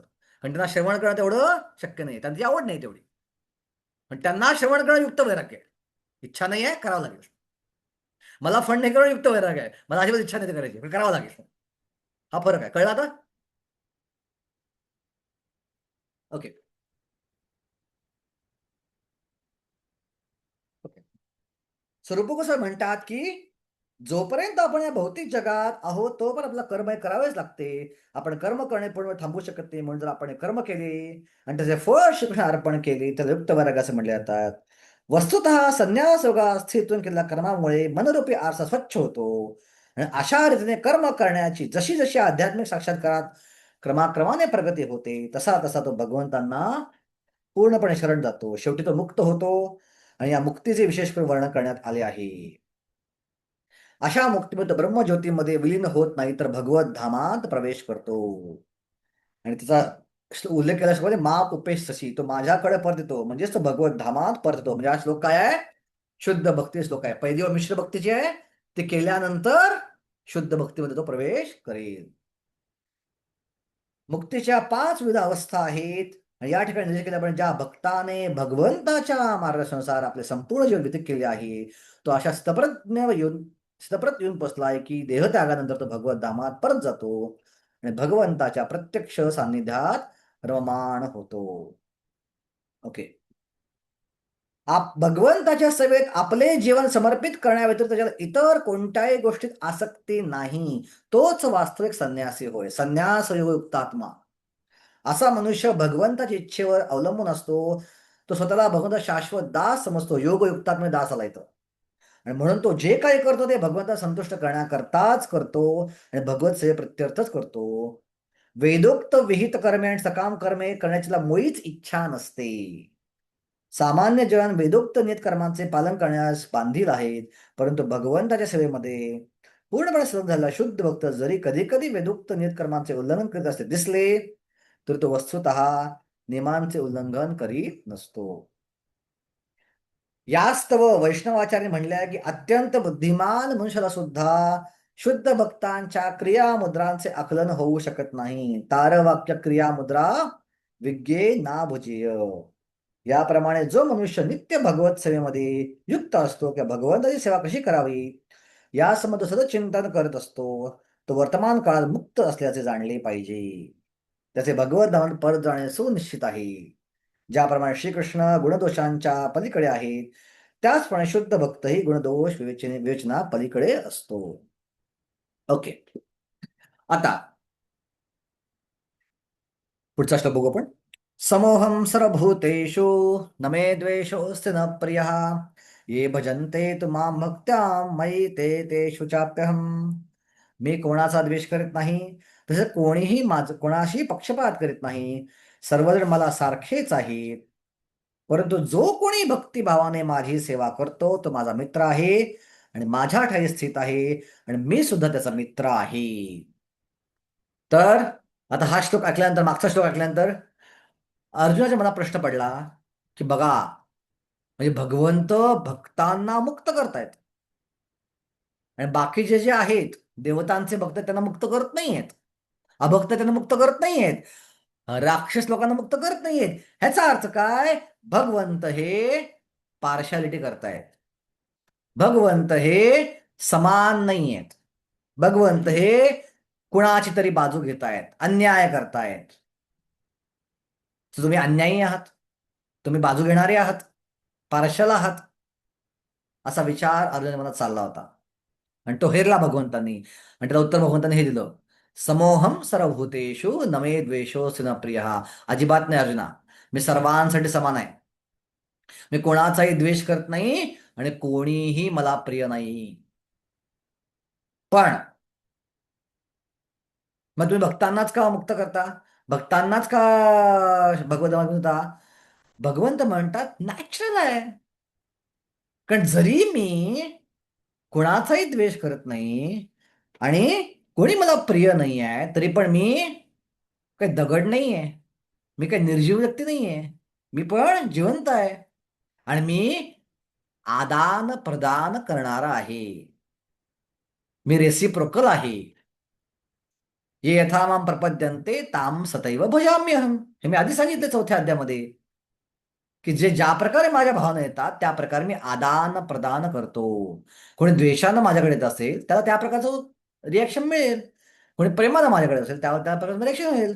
सो साहजिकच माझ्या भक्तांशी मी आसक्त आहे, कारण ते माझ्याशी आसक्त आहेत, तर माझा काही दोष नाही आहे. ते मला शरण गेलेले आहेत, त्यांनी माझा आश्रय घेतला आहे. सो साहजिकच या नियमानुसार मी पण त्यांचा आश्रय घेतोय, मी पण त्यांना त्याच प्रकारे आदान प्रदान करतोय, मी त्यांचा आश्रित झालो आहे. भगवंत म्हणतात दुर्वासा ऋषींना, ठीक आहे, ये दारागार पुत्रास्ते प्राणम वित्तम इमं परम त्यक्त्वा माम शरणम यात कथम माम त्यक्तुमुत्ससे. असं कसं म्हणतात, त्याला सोडून देईन मी आणि सगळ्यांना सगळं समानपणे ट्रीट करेन? शक्यच नाही. अरे ते माझ्यासाठी काय करतायत? दारा गारा पुत्रास्ते, ते घर दार पुत्र मुलं बायको सगळं सोडून माझ्याकडे येत आहेत. प्राणम वित्त, आपला प्राण पण त्यागाची तयारी आहे त्यांची माझ्यासाठी. वित्तम इमम परम, धन त्यागाची तयारी आहे. त्यक्त्वा माम शरणम येतं आणि माझं शरण घेत आहेत. कसं कथम माम त्यक्तुम उत्तशे, कसं सांगतो की मी त्यांना त्यागून देईन? शक्यच नाहीये. सो त्यांनी ज्या प्रमाणात माझा आश्रय घेतला, मी पण त्या प्रमाणात त्यांच्याशी तेवढाच आसक्त आहे, मी त्यांच्या आश्रित आहे. अहम भक्त पराधीनो ही स्वतंत्र द्विजा साधुभिर्गस्त हृदयो भक्तैर भक्त जनप्रिय. मी भक्तांना जे प्रिय आहेत ते मला प्रिय आहेत आणि मी स्वतंत्र नाही, मी अस्वतंत्र आहे. ओके, भक्त पराधीन आहे. पराधीन आहे जगतीपुत्र मानवाचा, गाण्या गीत रामायणमध्ये. सो मी भक्तांच्या अधीन आहे, मी पूर्णपणे स्वाधीन नाहीये, अधीन आहे त्यांच्या, स्वतंत्रपणे नाहीये. Okay, fine fine fine. मग अर्जुन म्हणेल तुम्ही कल्पवृक्षाप्रमाणे आहात का? कल्पवृक्ष कसा आहे? न्यूट्रल आहे. एखादा कल्पवृक्षापाशी गेला, ओके, ते गती गोष्ट तुम्ही ऐकली कल्पवृक्षाची. एक माणूस असतो, जंगलात जात असतो आणि जंगलात गेल्यावर त्याला खूप थकलेला असतो, एका झाडाखाली विश्रांती घेतो आणि ते झाड असतं कल्पवृक्ष असतं आणि त्याला माहित नसतं. आणि झाडावर विश्रांती घेतो आणि तो विचार करतो, बापरे खूप तहान लागलीये, इतका चाललोय जंगलामध्ये, थोडं पाणी प्यायला मिळालं असं बरं झालं असतं. आणि लगेच त्या समोर पाण्याचा माठ येतो, मस्त थंडगार पाण्याचा माठ, गोड पाण्याचा, शुद्ध पाण्याचा. आणि तो मनसोक्त पाणी पितो. मग त्याच्या मनात विचार करतो, भूक पण लागली आहे, तर थोडं खायला मिळालं असतं, मनसोक्त पदार्थ खायला मिळाले असते पोट भरून, तर बरं वाटलं असतं. आणि त्यासमोर पंचपक्वान्न हजर होतात आणि त्या पंचपक्वान्नाचा जो आस्वाद घेतो. मग तो म्हणतो, अरे खूप झोप येते पण हे जमिनीवर झोपायला लागतंय, तर छान गादी मिळाली असती झोपायला, वडाला चादर मिळाली असती, मच्छराणी मिळाली असती, मस्त मॉस्किटो नेट, डास चावले असते, कारण जंगलात डास पण जातात खूप, तर किती बरं झालं असतं. आणि सुंदर कॉट येतो तिथं, मच्छराणी येते आणि छान झोपतो तो. मग तो विचार करतो, अरे मी जे काय मला विचार करतो ते प्रकट होतंय, नक्की कुठे बसतोय मी, त्या झाडावर काय भूतभीत तर नाही ना, भूतभीत यायचं आणि मला खाऊन टाकायचं. आणि काय होतं, खरोखर भूत येतं आणि त्याला खाऊन टाकतं. सो कल्पवृक्ष अशा प्रकारे आहे. सो भगवंत पण कल्पवृक्षाप्रमाणे का, ज्याप्रमाणे आदाम प्रकार करतो त्याप्रमाणे ते आदाम प्रकार करतात. बाह्यातकारी वाटतं तसेच आहेत पण नाही आहेत. भगवंत कल्पवृक्षाप्रमाणे नाही आहेत. कारण कल्पवृक्ष त्याच्या झाडाखाली जो कोणी बसेल त्याचे आसक्त होत नाहीत, अटॅच होत नाहीत त्याशी, पण मी अटॅच होतो. मी त्या भक्ताला स्वाधीन करतो, मी स्वतःला स्वाधीन करतो भक्ताच्या पूर्णपणे, भक्तावर पूर्णपणे माझा जीव जडतो. सो माझा भक्त जे काही मागेल ते त्याला मी देत नाही अजिबात. जे भक्ताला गरजेचं आहे तेच मी देतो. ओके. सो चैतन्य महाप्रभूंनी भक्ताच्या बाबतीत खूप सुंदर उदाहरण दिले की भक्ताने मागितलं भगवंत काय करतात. समजा आपण शुद्ध भक्ती करतोय आणि आपल्या मनात काही वाईट विचार आला, काही वाईट इच्छा आली, तर कृष्णाला सांगतात, कृष्ण भजे कृष्ण कहे आमा भजे मागे विषय सुख. अरे बावळ, तू माझं भजन करतोयस भगवत प्राप्ती करण्यासाठी आणि मागे विषय सुख, तू विषय सुख मागतोयस. अमृत छाडी विष मागे सई बडा मूर्ख. मी तुला अमृत द्यायला तयार आहे, पण तू काय मागतोयस, विष मागतोयस, सई बडा मूर्ख. पण आम्ही विज्ञ, ए मूर्ख विषय केणं देबा. पण मी हुशार आहे, मी या मूर्खाला विषय काय देऊ, स्वचरणामृत दिया विषय भुलायबा. मी त्याला माझं चरणामृत देतो, माझ्या भक्तीचा आनंद देतो, जेणेकरून तो विषयच विसरून जातो, विषय वासनाच विसरून जातो, जे ध्रुव महाराजावरती भगवंताने केली. ध्रुव महाराज विषयासाठी भगवंताची भक्ती करते, सत्ता, स्थान, ऐश्वर, राज्य. पण ज्यावेळी भगवंत प्रकट झाले आणि स्पर्श केला शंखाद्वारे भगवंतांनी, त्या शंखाद्वारे आपलं अमृत भगवंतांनी टाकलं त्यामध्ये, आणि त्या अमृत हृदयामध्ये आलं भक्तीचं. आणि ध्रुव महाराज हृदय परिवर्तन झालं. आणि ध्रुव महाराज काय म्हणले, स्थानाभिलाषी तपसा स्थितो मे त्वां प्राप्तवान देव मुनींद्र गुह्यम काचन विचिन्वन अपि दिव्य रत्नम स्वामीन कृतार्थोस्मिन वरम न याचे. अरे अरे अरे अरे अरे, काय मागत होतो, काचेचे तुटलेले तुकडे, आणि तुम्ही काय दिलं मला, दिव्य रत्नम, हिरा दिलात. आता मला कुठलंही वरदान नकोय, तो हिरा मिळतोच मला पाहिजे. आता इतर कोणतंही राज्य बिज्य वरदान मला अजिबात अपेक्षा नाही आहे. सो मी अशा प्रकारे आहे, हे भगवंत या श्लोकाद्वारे सांगत आहेत. Okay okay. आता कृपा तात्पर्यात पहिला पर्याय शेवटी लिहितात, हिरा जेव्हा सोन्याच्या अंगठीत बसवला जातो तेव्हा अत्यंत सुंदर दिसतो. त्यामुळे सोन्याचे सौंदर्य वाढते आणि त्याचबरोबर हिऱ्याचेही सौंदर्य वाढते. भगवंत आणि जीव दोघेही नित्य प्रकाशमान असतात. आणि जेव्हा जीव भगवत सेवा करण्यास प्रवृत्त होतो तेव्हा त्या जीवाला सोन्याची शोभा येते. भगवंत हिऱ्याप्रमाणे आहेत आणि म्हणून माणिक कांचन योग अत्यंत सुंदर दिसतो. जीवांना त्यांच्या विशुद्ध अवस्थेत भक्त म्हणले जाते. आणि भगवंत हे त्यांच्या भक्तांचे भक्त म्हणतात. मराठीमध्ये गाणं आहे, सेवा धर्मी पुण्य लागे सांगे सखा श्रीहरी देवांचाही देव करीतो भक्तांची चाकरी. सो देवांचाही देव करीतो भक्तांची चाकरी. बघा, देवांचा ते भक्तांची सेवा करतो.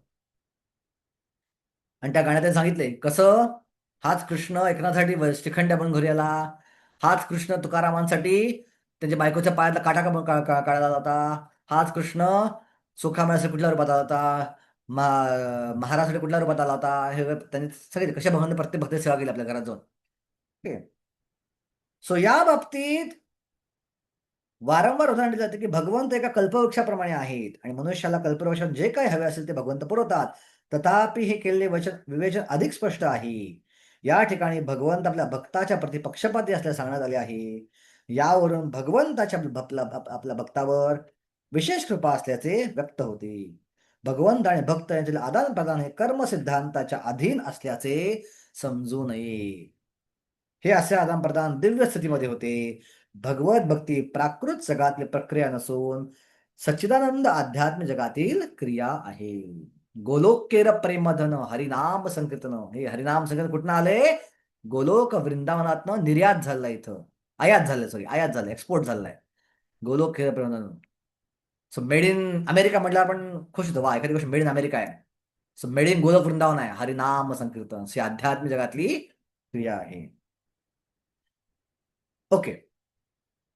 स्वतः अर्जुन मला प्रश्न पडेल, हो तुमच्या भक्तांशी तुम्ही आता पुढचे 2 श्लोक फार महत्वाचे बरं का, व्यवस्थित लक्ष द्या आणि प्रश्न पडणार आहे पेपरमध्ये. ओके, खूप महत्वाचे श्लोक आहेत. ओके. सो अर्जुन मला प्रश्न पडेल, हो हो हो हो. तुमच्या भक्तांशी, शुद्ध भक्तांशी तुम्ही आसक्त असं म्हणताय ना? Okay fine. शुद्ध भक्तांशी तुम्ही आसक्त आहात. काय नक्की आसक्ती आहे? कुठल्या लेवलची आसक्ती आहे? कुठल्या लेवल पर्यंत? आपण म्हणायला होतं की शब्द मला डोक्यात येत नाही मराठीचा, पण खूप सुंदर मराठीमध्ये एक की काय म्हणायचं त्याला? परिसीमा. तुमच्या या आसक्तीची परिसीमा काय? कुठल्या लेवलपर्यंत तुम्ही आसक्त आहात तुमच्या भक्ताशी? भगवान असं म्हणतो का? बरं सांगतो मी कुठल्या लेवलपर्यंत आसक्त आहे. अपचेत सुदुराचारो भजते माम अनन्यभाव साधुरेव समंतव्य सम्यक व्यवस्थितो सहा. अपिचेतो सुदुराचारो. सुदुराचार म्हणजे काय? आता प्रभुपादाने खूप सुंदर सौम्य शब्द भाषांतर केले. दुराचारी. एखादा भक्त दुराचारी असेल, पण चक्रवर्तीपाद सांगतात कोणत्या प्रकारचा दुराचार? सुदुराचार. एखाद्या सु लावतो पण ह्याचा अर्थ काय होतो? स्वागत, सुस्वागत. काय फरक पडला दोघांमध्ये? स्वागत आणि सुस्वागत मध्ये काय फरक आहे? म्हणजे चांगले, अधिक चांगले. बरोबर. ओके, अधिक चांगल्या प्रकारे स्वागत आम्ही करतो. सो दुराचार, सुदुराचार. सो चक्रवर्तीवाद म्हणतात कोणत्या लेवलचा दुराचार? ब्राह्मणाचा खून करणे. मुळात खून करणे पाप, हत्या करणे पाप, तर माणसाची हत्या करणे अजून पाप, त्यात ब्राह्मणाची हत्या करणे अजून महत् पाप. सो ब्रह्म हत्या किंवा एवढंच नव्हे तर गोहत्या. गोहत्याला काय पाप लागतं? गाईच्या अंगावर जेवढे केस आहेत त्याला कोणी 1000 वर्ष नरकात राहावं लागतं, रौरवमध्ये राहावं लागतं. महाप्रभू म्हणतात गोवांगेथ लोम तत सहस्त्र वत्सर गोवधी रौरव मध्ये पचे निरंतर. पण एखाद्या गोहत्या केली असेल, ब्राह्मण हत्या केली चुकून, एवढंच नव्हे एखाद्यानं आपल्या गुरुच्या पत्नी बरोबर व्यभिचार केला असेल, बघा कुठल्या लेवलचं पाप आहे. मला व्यभिचार करणं पाप आहे. ओके, बलात्कार करणं पाप आहे, व्यभिचार करणं पाप आहे. इथे व्यभिचार कोणावर केला आहे?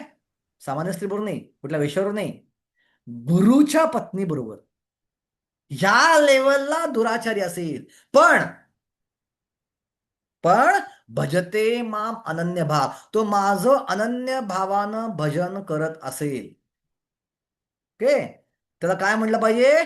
साधुर एव समंतव्य. ओके, सम्यक. त्याला सगळ्यांनी साधू म्हणलं पाहिजे. एवढी माझी आसक्ती माझ्या भक्तांप्रती. आता काहींच्या मनात प्रश्न पडले असेल, प्रभूजी अशी घाणेरडी कामं करणारा भक्त असेल? शी, भक्त अशी घाणेरडी कामं करतो? हत्या करणं, गोहत्या करणं, अडल्टरी करणं, व्यभिचार करणं, कामुक गोष्टी करणं, लैंगिक अत्याचार करणं. शी शी शी शी. ऐकून मग कसं होतं ऐकायला? असल्या घाणेरड्या गोष्टी करणं भक्त असेल कधी? आणि भगवंत आशाला आपलं म्हणतात तुला साधू म्हणायचं ना.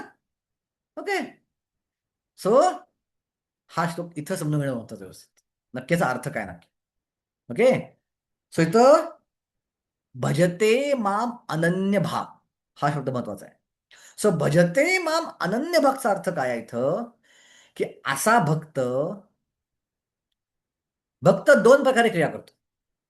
या गोष्टी समजा व्यवस्थित. एक क्रिया भक्त करतो ती असती त्याच्या श्रद्धेनं इन्स्पायर केली, श्रद्धेनं प्रेरित एक क्रिया करतो. आणि दुसरी क्रिया भक्त करतो तो त्याच्या अनर्थांनी प्रेरित क्रिया करतो. एक साधक भक्त तो आपल्यासारखा तो साधना करतोय पण अजून शुद्ध झालेला नाहीये. दोन प्रकारे तो जगात क्रिया करतो. पहिली क्रिया असते श्रद्धेद्वारे प्रेरित आणि दुसरी क्रिया असते अनर्थाद्वारे प्रेरित क्रिया. सो श्रद्धेद्वारे प्रेरित क्रिया कोणती? जप करणं. ओके, आपली श्रद्धा आहे ना जपावरती. गुरुने सांगितले जप केल्यावर शुद्ध व्हाल. आपण जप करतो, हे आपल्या श्रद्धेद्वारे प्रेरित क्रिया आहे. रथयात्रेला जाणं हे श्रद्धेद्वारे प्रेरित क्रिया आपले. त्यानंतर भक्ती क्लासला येणं. ओके, जरी बोर आहे क्लास, प्रभूजी फार बोर बोलतात, कंटाळा देतात मला, कंटाळा तो गीता ऐकायला फार. ओके, डोक्याला मारा होतो श्लोकांचा, काय सांगू, फिलॉसॉफी गीता फिलॉसॉफी सगळं. पण अटेंडन्स महत्वाचा आहे. अटेंडन्स असेल तर सर्टिफिकेट मिळणार नाही असं सांगितलं प्रभूजी सुरुवातीला मला. सो केलं पाहिजे. ते केलं तर सप्य श्रद्धा आहे का, हा हे गीता ऐकली पाहिजे. जरी आवडत नाहीये तरी पण आपण श्रद्धेद्वारे प्रेरित क्रिया आपण करतो आहोत. आणि कधी कधी आपण मोबाईल हातामध्ये घेतो आणि व्हॉट्सअप बघता बघता व्हॉट्सअपचे मेसेज वाचता असतात. कधी असे मेसेज असतात जे वाचणं अपेक्षित नाही आपल्याकडनं, पण वाचतो. एकट्यामध्ये आपण एन्जॉय पण करतो त्या गोष्टी. कधी कधी कधी कधी युट्यूब पाहता पाहता एखादा व्हिडिओ पाहतो आपण, जो पाहणं अपेक्षित नाही आपण एन्जॉय पण करतो व्हिडिओ. किंवा कधी कधी बाहेर गेलो आपण आणि काहीतरी दिसतंय, चमचमी तळलेलं दिसतंय, काहीतरी काय आईस्क्रीम दिसतंय, सगळं ऐकलंय क्लासमध्ये, भगवंतांच्या आनंदाशी बनवायचं आहे, कालच मागचेच श्लोकात ऐकलंय. ओके, शुद्ध भक्ती आणि मध्ये काय फरक आहे, त्यांच्या आनंदासाठी विचार करून बनवणं मग खाणं, मग तो शुद्ध भक्ती आहे. पण इथं तर पूर्ण त्या माणसानं, रस्त्यावरच्या माणसानं बनवलंय, ते काय भक्त बिक्त नाही, घरात दारू पण पित असेल, तो माहित नाही आपल्याला काय करतोय, नॉनव्हेज खात असेल, दारू पित असेल, पण ती इच्छा होती खायची. आणि मला माहिती आहे कांदा लसूण नाही येतात, जीभ लालायत करते, चिप्स खायला, बिस्किट खायला जीभ लालायत करते आपली. पण काय करतो, आईस्क्रीम दे रे एक मला, मला श्री वैष्णव श्री वैष्णव श्री वैष्णव खाऊन टाकतो आपण ते. ओके, आतमध्ये माहिती आहे की करणं चुकीचं आहे पण करतो आपण. ओके, कधी कधी पिक्चर पाहायला पण जातात ग्रस्त भक्त, पाहिलं मी. ओके, काय पिक्चर पण पाहायला ग्रस्त भक्त, त्याला माहिती आहे की बघणं चुकीचं आहे तर पण जातात. ओके, हे कशामुळे होत आहे, हे अनर्थाद्वारे प्रेरित आहे. किंवा कधी कधी व्यक्ती भगवानाला प्रार्थना पण करतोय, मला पैसा मिळू दे थोडासा, मला घर घ्यायचं विकत. ओके, किंवा मला, पण हे अशा प्रकारे क्रिया केल्यानंतर त्याच्या आतमध्ये काय ते पश्चातापाची भावना येते, गिल्ट येते, अरे काय केलं मी हे, त्याला माहिती आहे आता चुकीचं करणं, पण आता त्याला गिल्ट येते, पश्चाताप येतो. हा जो भक्त आहे त्या प्रकारचा भक्त आहे, समजून घ्या की त्याच्या अनर्थांमुळं तो शुद्ध भक्ती करतोय, ते श्रद्धा शुद्ध आहे आणि श्रद्धेद्वारे प्रेरित क्रिया पण करतोय तो. पण हृदयात असलेल्या अनर्थांमुळं प्रॉब्लेम काय होतोय, कधी कधी या त्याच्यातनं अशा क्रिया पण घडू शकतात, ब्राह्मणाची हत्या करणं, गोहत्या करणं आणि इवन गुरुपत्नी बरोबर संभोग होणं, या क्रिया पण घडू शकतात. पण या क्रिया घडल्यावर हा जो व्यक्ती आहे ह्याच्यामध्ये प्रचंड पश्चाताप आहे. आणि हा पश्चाताप असताना काय कराय, तो तीव्रपणे आश्रय घेतोय भगवंताचा. आत त्याला लाज वाटते सुद्धा, अरे अरे अरे अरे मी का केलं हे सगळं, मला इच्छा नव्हती करायची पण मी केलं, माझ्या हातनं घडलं, आता मी काय करू, आता मी केवळ भगवंताचा आश्रय घेणार. भजते माम अनन्य भाव. अशा गोष्टी घडल्यावर तो कुठल्या देवतेकडे जात नाही, कुठल्या कोर्टात जात नाही, कुठल्या ज्योतिषाकडे जात नाही, कुठल्या कर्मकांडी प्रायश्चित्त करत नाही, केवळ माझाच आश्रय घेतो, माझ्यावर एकनिष्ठ राहतो. आणि हा आश्रय घेतात त्याच्या मनात भाव काय असतो, या माझ्या कार्यासाठी मला भगवंत नरकात पाठवू दे तर चालेल, पण मी भगवंताची भक्ती सोडणार नाही. तो हा भक्त आहे. सो गोंधळून जायचं कारण नाहीये. ओके, सो त्या भक्ताला लाज वाटते स्वतःची, आणि लाज वाटल्यामुळं तो नरकात आणि प्रार्थना करतो भगवंताकडे, हे भगवंता मला नरकात पाठव या माझ्या पापांसाठी, मी खूप घाण वागलो. पण मी तुमची भक्ती मात्र सोडणार नाही. ओके, असा जो भक्ती आहे त्याला साधुर एव एव. सो कृष्ण म्हणते, अर्जुन म्हणे ठीक आहे ठीक आहे ठीक आहे. त्याने 2 प्रकारच्या क्रिया केल्यात, भक्ती पण केली आहे आणि वाईट कामं केली आहे. ज्यावेळी तो भक्ती करतोय तो साधू आहे, आणि ज्यावेळी तो घाण कामं करतोय नालायक आहे. असं आहे का? नाही. साधुर एव. एव शब्द जो आहे, त्या एव शब्दाचा अर्थ आहे की दोन्ही क्रियांमध्ये तो घाण कामं करत असताना पण आणि चांगली कामं करत असताना पण साधूच आहे. ओके, कमेंट बॉक्समध्ये प्रश्न, जगामध्ये उदाहरण का? जगामध्ये केस थोडीशी वेगळी आहे. जगामध्ये एका मिनिटात भगवान कृष्णप्रभू देऊन टाकलं तर डायरेक्ट शुद्ध लेवलला गेले होते. तर स्ट्रगलिंग साधक नव्हते जगामध्ये. आलिंगन देऊन डायरेक्ट कृष्णप्रभू देऊन टाकलं महाप्रभूंनी. सो थोडी केस वेगळी आहे. ही कृपा सिद्धी आहे जगामध्ये थोडीशी, आपण बोलू शकतो. ओके, तर इथं आपण जगामधलं पोषण जगात स्ट्रगल केलं नव्हता अनर्थांच्या बाबतीत. असा आई ते घाण होते आणि एकदा घटकन आलिंगन दिलं, डायरेक्ट प्रेम व्यक्त मध्ये भगवंताचे. हा फरक होता. ओके, तर त्याला साधूच म्हणलं पाहिजे. साधूच दोन्ही अवस्थांमध्ये तो ब्रह्महत्या करतो म्हणून साधूच म्हणलं पाहिजे. त्याला तुझं असं म्हणायचं नाही की हा वाईट माणूस आहे. साधुरेव समंतव्य, ही माझी आज्ञा आहे, कमांड आहे माझी. ह्याचा एक संकेत नाहीये. समंतव्य का? सम्यक व्यवस्थित होई सहा, कारण तो योग्य स्थिती, योग्य श्रद्धेमध्ये स्थित आहे. अजामिलची केस पण थोडी वेगळी आहे, आपण नंतर चर्चा करू अजामिलची. अजामिल हा ओके थोडासा वेगळ्या प्रकारचा क्रिया आहे, कारण अजामिल पण स्ट्रगलिंग साधक नव्हता. ओके, थोडी विशेष केस आहे. अजामिलची कथा जी ते हरिनामाचं महत्व समजून त्याला सांगितली गेली थोडीशी कथा आहे. कधी संधी मिळेल आपण नक्की चर्चा करू, योग्य ऑपॉर्च्युनिटी मिळाली अजामिलची तर इथं आपलं उदाहरण घ्या की आपण स्ट्रगलिंग साधक आहोत. सो आपण एखादी वाईट क्रिया केली आपल्या अनर्थांमुळं, आणि त्या वाईट क्रियेचा पश्चाताप होतोय, आणि पश्चातापामुळं आपण भगवंताचा अधिक आश्रय घेतोय. आणि तो आश्रय असं म्हणते आपण की चला सकाळी पाप करूया, संध्याकाळी पश्चाताप करूया. नाही नाही, हा मग 7वा अनर्थ होईल. नामनं बदलाचं पाप बुद्धी, हरे नामला 7वा अनर्थ अपराध होऊन जातो. भगवत भक्तीच्या बळा पाप करणे, तो भक्ती तर कधीच शुद्ध होऊ शकत नाही. त्याला भगवत कधीच कृपा मिळत नाही.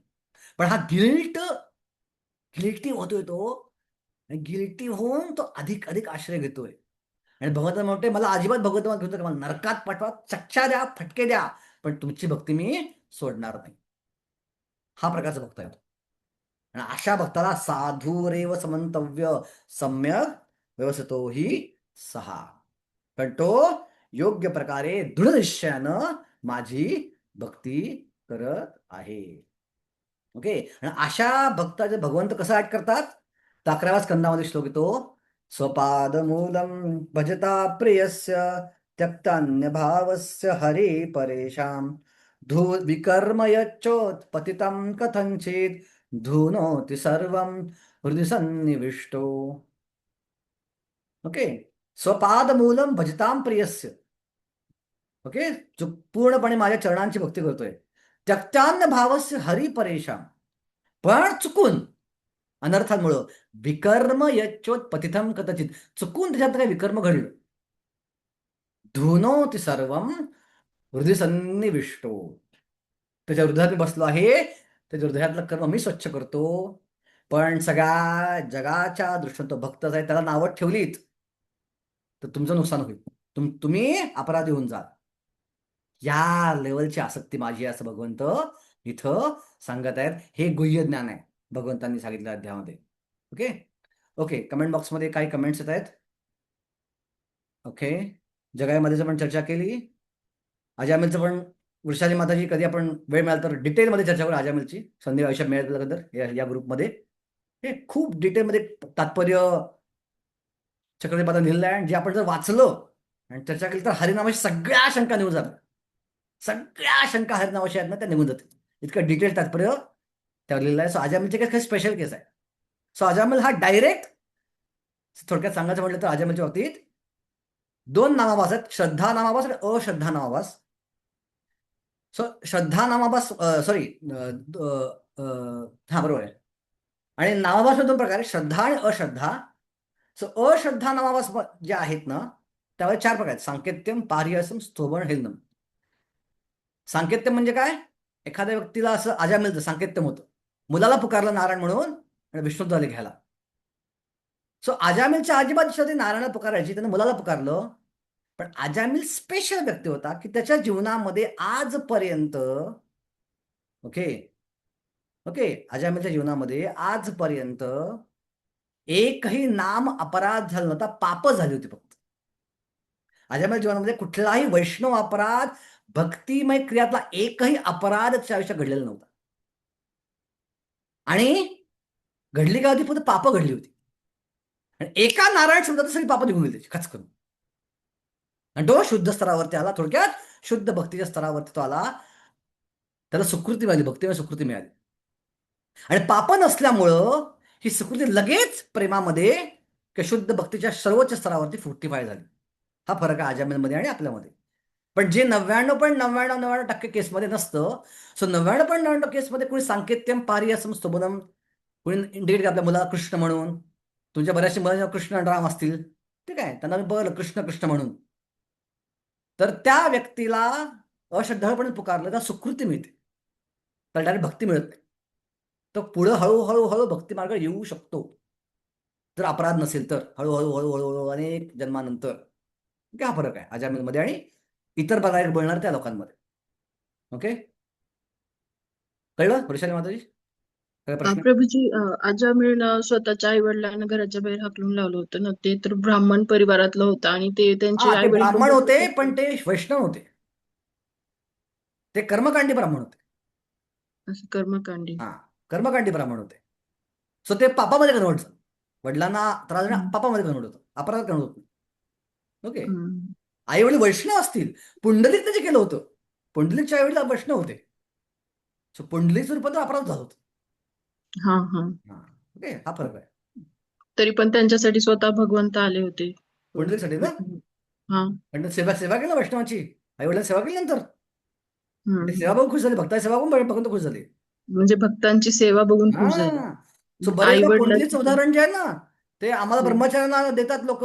अरे काय तुम्ही घरदार सोडून मंदिरात राहताय, सेवा करता, आई वडिलांची सेवा केवढं पुण्य बघा. आई वडिलांची सेवा करता, पुंडलिकसाठी भगवंत आले होते. अरे हो, पण आई वडील वैष्णव होते. तुम्ही वैष्णव आहात का? पहिले नाही आहेत तुम्ही. बघा मी वैष्णव, मी घरी समजा सेवा करा तुमची, असं मी सांगितलं घरी माझ्या आईला म्हटलं, अरे पुंडलिकसाठी विठ्ठल आले प्रत्यक्ष आणि तू मला सोडून जातोयस मंदिरात राहायला. म्हणजे तू 16 माळ चालू कर, 4 पालन चालू कर, मी का तुझी सेवा करत घरामध्ये? पण तू तर करत नाहीयेस, मी का थांबू घरात? मी गेलो मंदिरात सेवा करायला. सो ते वैष्णव होते, वैष्णवांची सेवा होती. ओके ओके, पाप आणि अपराधात फरक आहे ना प्रभूजी? हो, पाप हा धुलीलेपाप्रमाणे आहे, अपराध वज्रलेपाप्रमाणे आहे. धूळ लगेच फटका मारला की निघून जाते, फटका मारला की निघून जाते. पण दगडावरची रेग वर्षानुवर्ष फडके मारा लगेच निघून जात नाही ती. त्याला खूप वर्ष लागतात. हा फरक आहे. आपली पापं निघून गेली सगळी, लक्षात ठेवा. आता आपला त्रास होते अपराधामुळे होत आहेत, पापामुळे होत नाही. पापासाठी भावना कधीच काढून टाकली आपली. कर्माच्या आधिपत्याकडे आपण सध्या नाही आहोत, कारण साधना भक्ती करत आहोत. ओके, अजून काय कन्फ्युजन या श्लोकामध्ये? खूप गुह्य गोष्ट भगवंतांनी सांगितलेली आहे की सुदुराचार म्हणजे काय? कुठला दुराचार, पण अनन्य भाग म्हणजे तो गिल्टी आहे. तो पूर्णपणे माझी शरण घेतोय आणि तो व्यवस्थित स्थित आहे. तो असं म्हणत नाहीये की चला माझ्याकडे अपराध झाला, माफ करा मला भगवंत, मला भगवंताला घेऊन जाणार नाही. मला अजिबात भगवंताला घेऊन नका, नका पाठवा मला, पण तुमची भजन मात्र सोडणार नाही. ही गोष्ट भगवान आकर्षित करते आणि भगवंत लगेच शुद्ध करून टाकतात. आणि भगवंताला माहिती आहे ते श्रद्धा माझ्यापाशीच आहे, शुद्ध श्रद्धा आहे त्याची, पण अनर्थांमुळे हातात काही गोष्टी घडलेल्या आहेत, जे आपल्या हातात पण घडतात बरेचदा. पण त्या आपल्या घडल्या आणि भगवंताचा आश्रय घेतला शर्मेनं, लाजेनं, आणि हा विचार करून की परत प्रयत्न कधी करणार नाही त्या गोष्टी, जरी परत घडल्या चुकून अनर्थामुळे, तरी पण आटली विचार आपला असता करणार नाही परत मी, तर भगवंत शुद्ध करतात. पण मुद्दामन केला, भगवंत शुद्ध करणार आहेत ना, किती पाप केले तरी भगवंत म्हणतात साधू आहे तो, मग काय करू पाहिजे? पण नाही, मग तो अपराधी ठरला. नामनो बला जसं पाप होती, त्याला कधीच कृपा मिळत नाही आणि त्याला कधीच भगवत धामात जातात, त्याला कधीच कृष्णप्रेम मिळत नाही. हा फरक आहे याच्यात. ओके माताजी, कळलं? पाप आणि अपराध प्रभूजी, आपल्याकडून जाणून अनजाणेमध्ये कधी अपराध जर झाला असेल तर आपल्याला कसं समजेल ते की आपल्याकडून अपराध झाला आहे म्हणून? तुम्ही जप करायला बसता, तुम्ही डोळ्यात घळाला पाणी येतो? तुम्ही नाही जप येत. करायला बसता, तुमच्या अंगावर रोमांच उभे राहतात? नाही मला येत. एक कृष्णा बोलला असं हजारो कान असले पाहिजेत, हजारो तोंड असले पाहिजे असं वाटतं? नाही नाही, अपराध जबरदस्तीने मग आपला जप जप होतो. अपराध युक्त आहे, सिंपल. काय काय म्हणलात प्रभूजी? ह्याचा अर्थ ऐकायला आपला जप जो होता अपराध युक्त आहे. अपराधयुक्त आहे. अपराधीचा जप असेल तर भगवंत लगेच कृपा विस्फोट देत नाहीत, हळूहळू देतात कृपा. ओके, जशी अपराध कमी तशी कृपा वाढत जाते भगवंताची. आणि अपराध वाढत प्रभूजी, गेले तर भक्ती भगवंत कृपा मार्गात काढून देतो. आल्यापासून असाच जप चालू आहे माझा हा तर वैयक्तिक सांग. मी भक्ती मार्गात आले तसा जप माझा असाच चालू आहे आणि मग त्याच्यात काही सुधारणा तर कधी मला झालेली वाटतच नाही. हा एक तुमचा गैरसमज आहे. तुम्हाला वाटत नाहीये पण झालेलं नाही असं नाहीये. उदाहरणार्थ, तुम्ही कधी विमानात बसलाय का? विमानात कधी बसलाय तुम्ही? हा हो. हा, आता विमान जेव्हा टेक ऑफ करतं, पहिला कसं वाटतं, पोटात गोळा येतो ना, हा काहीतरी वर चाललोय आपण, वाटतं ना असं. हो. पण जेव्हा विमान वर जातं, तर आत बसल्या माणसाला काय वाटतं, काहीच होत नाहीये, आहे असं विमान आहे, पण जाते पुढे, पुढे चाललंय, ते एका न्यूट्रल हम्म. लेवलला आलंय, पण गाडी पुढे चालली, ते विमान पुढे चाललंय. आपल्या आतलं वाटतं काहीच होत नाही, काहीच सगळं सेमच वाटतंय, मगाशी काहीतरी वाटत होतं चाललंय म्हणून. सुरुवातीला भक्ती मार्गामध्ये येतो, आपलं शुद्धीकरण अचानक सुरू झाल्यामुळं आपल्याला वाटतं काहीतरी घडतंय. हा हो. पण आपण ज्यावेळी अनर्थ निवृत्ती स्तरावरती होतो, हे स्तर थोडा मोठा आहे, लांब आहे, सो अनर्थाला वेळ लागतो. पण गाडी पुढे चालली आहे, तुम्हाला रोज जप करायची इच्छा होते? हो. हा, मग जप म्हणजे करायची इच्छा होते, तुम्हाला असं वाटतं का जप सोडून द्यावा, बास झाला आता, असं वाटतं कधी? नाही नाही नाही, नाही, ज्या असं अर्थी नाही जप कधी. करायची इच्छा होतीये त्या अर्थी कृपा आहे भगवंताची, आणि त्यात शुद्धीकरण सुरू आहे, अन्यथा तुम्ही जप सोडून दिला असता केव्हाच. आणि कित्येक भक्तिमार्ग लोक आहेत जे जप चालू करत सोडून म्हणतात ना. पण अपराधी चालू आहेत का त्याच्यासोबत मग? आहेत ना, ऑब्विसली. सो अपराधामध्ये टाईप आहेत, वेगवेगळ्या प्रकारचे टाईप. तर वैष्णवांचा अपराध केला असेल तर वैष्णवाचे पाय धरणं, माफी मागणं, आणि जोपर्यंत वैष्णव माफ करणार तोपर्यंत सेवा करणं वैष्णवाची हा उपाय आहे, तोच त्याला रेमेडी आहे. आणि जर 7वा अपराध केला असेल, हरिनामाच्या बळावर पाप करणं, तर वैष्णवांच्या समूहासमोर जाणं. आपण कधी चर्चा करू प्रत्येक अपराधाला रेमेडी काय आहे. हरिनाम चिंतामणी भक्ती ठाकर सांगितले रेमेडी प्रत्येक अपराधाला. वैष्णवाच्या समूहासमोर जाणं आणि सगळ्यांसमोर निर्लज्जपणे आपला अपराध मान्य करणं आणि त्यांच्या कृपेची अपेक्षा करणं, असे अनेक उपाय दिले आहेत. आणि इतर कुठले अपराध असतील तर कंटिन्यूस हरिनाम करत राहणं, हा सरळ उपाय आहे. सो कंटिन्यू हरिनाम करत राहा, ते अपराध हळूहळू निघून जाते. जी जी प्रभूजी, धन्यवाद प्रभूजी. Okay okay. प्रभूजी असं म्हणतात ना, एक झाड आहे कुठलं तरी की त्याला म्हणजे 5-7 वर्ष पाणी घालत राहायचं आणि नंतर मग ते एकदम उंच वाढतं. बांबूचं. तसंच भक्तीचं आहे, बांबू तसंच बांबू भक्तीचं आहे म्हणे, बांबूचं तसंच भक्तीचं आहे म्हणे. तुम्ही हो हो सतत म्हणजे हा. हो, बरोबर आहे. सो या हम्म वाक्याचा अर्थ काय तुमच्या, की अनर्थ निवृत्ती होईस तोपर्यंत झाड खूप स्लो वाढतं. हम्म अनर्थ झाली आणि निष्ठा सरगला, निष्ठा, रुची, आसक्ती, भाव, प्रेम हे खूप वेगाने घडतं. हम्म हम्म पण अनर्थ आपण अपराध करत राहिलो तर ते झाड तसंच राहतं, ते वाढत नाही घटकन. हम्म. हे चुकीचा अर्थ घेता का म्हणायचं आपण. नाही नाही. ओके ओके, ठीक आहे. ओके, स्वतः हा श्लोक आज अद्यापण चर्चा डिटेलमध्ये गेली, पण संपूया पुढच्या 15 मिनिटांमध्ये. 3 श्लोक उरले आपले, 31, 32, 33. ओके, 31 श्लोक महत्वाचा आहे, बाकी 32, 33 सोप्या झटकन होऊन जातील. येस, प्रगती माताजी. प्रगती माताजी, शंका आहे का? हरे कृष्ण प्रभूजी. हम्म.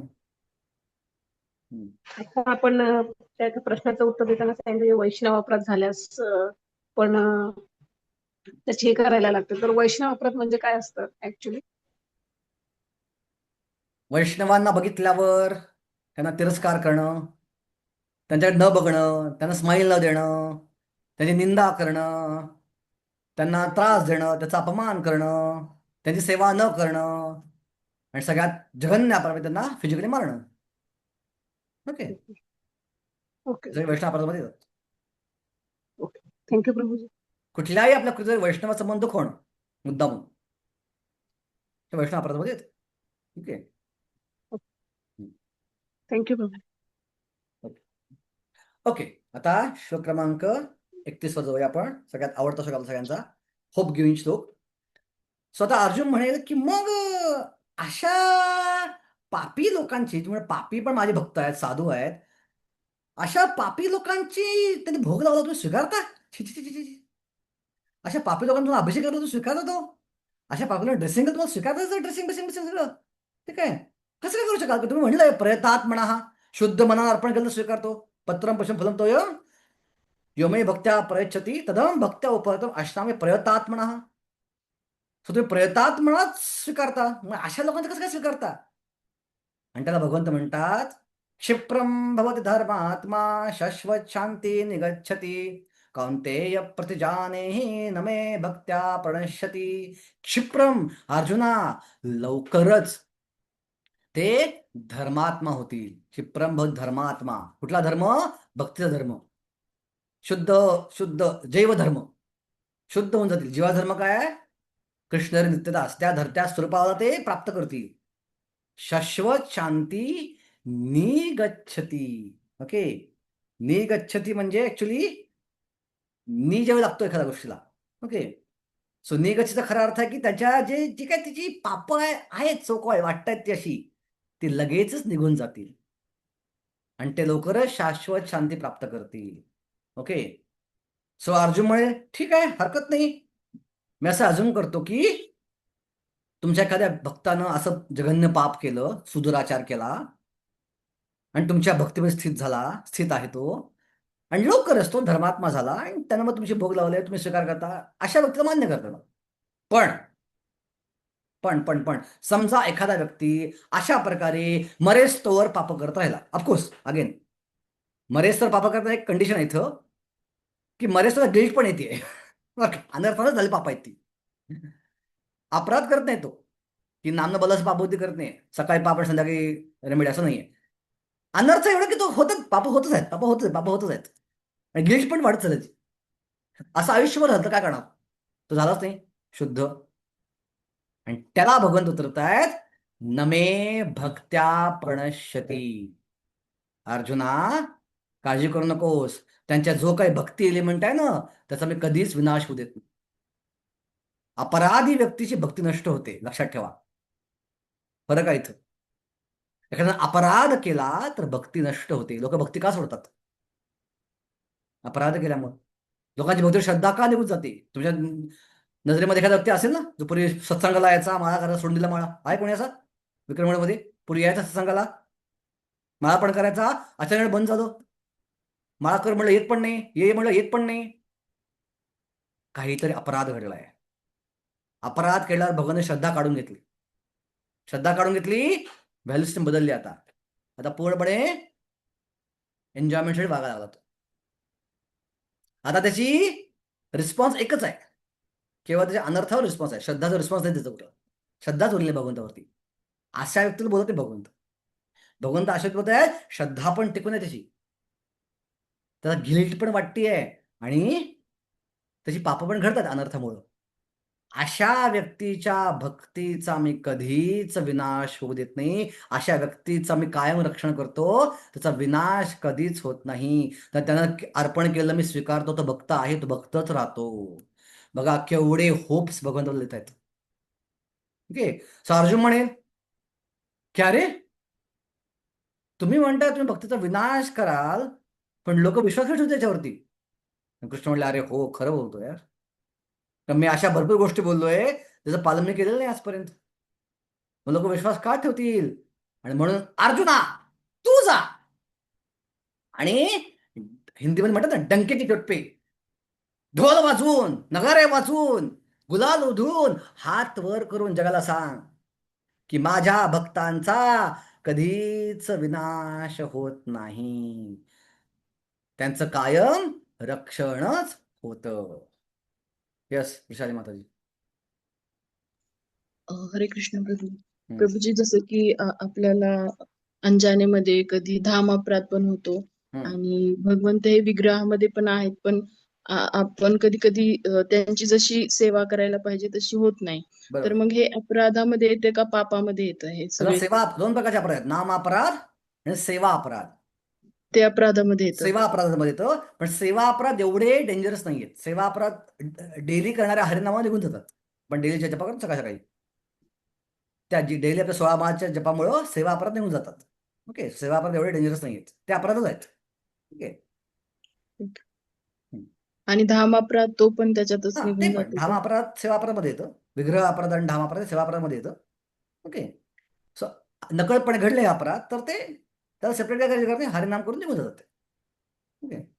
पण कुणी असा विचार केला, हो सेवा अपराध झाला, आता संध्याकाळी हरिनाम काढून टाकू, परत तो मग नामापराध ठरतो, नाम बलाच बाब होते. ओके. सो केअरफुल असलं पाहिजे करतो पण जी जी प्रभूजी. असं ते पण झालं हरकत नाही, ते निघून जातं हरिनामावर. पण मुद्दामून करायचं नाही, ठरवून की हे केलं तर हरिनामा निघून जाईल असा विचार पण करायचा मुद्दामून. प्रभूजी आपल्यापेक्षा एखादा वरिष्ठ भक्त असेल आणि त्याच्याकडून छोटी काहीतरी चूक होत असेल तर आपण त्यांना सांगू शकतो का की माताजी तुम्ही हे करायला ते चूक आहे किंवा हे करू नका म्हणून असं तुला हे वरिष्ठ भक्त आहे, सांगू? वरिष्ठ म्हणजे वयानं वरिष्ठ का भक्तीमध्ये वरिष्ठ, अधिकारानं अ, वरिष्ठ?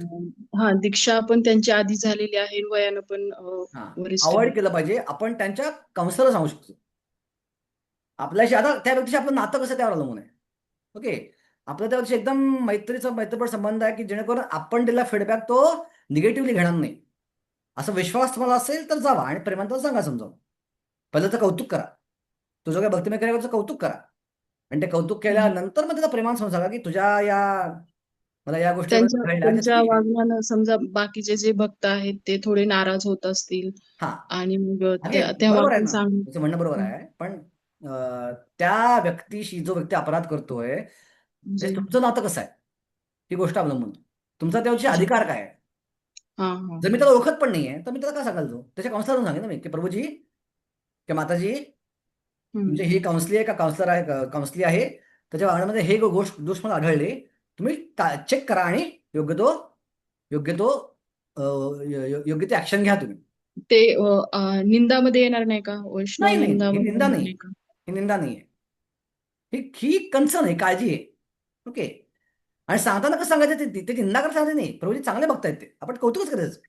पण त्याच्या वागण्यामध्ये काही गोष्टी मला आढळल्या प्रभूजी, मला योग्य वाटत नाही आहेत, तुम्ही चेक करा. असं म्हणायचं की हे करतोच आहे तो, कदाचित तो बरोबर हम्म. करत असेल, मी चुकीचं बघितलं असेल, असं असू शकतं ना, माझं हम्म. अंडरस्टँड चुकीचं असेल, असं असू शकतं.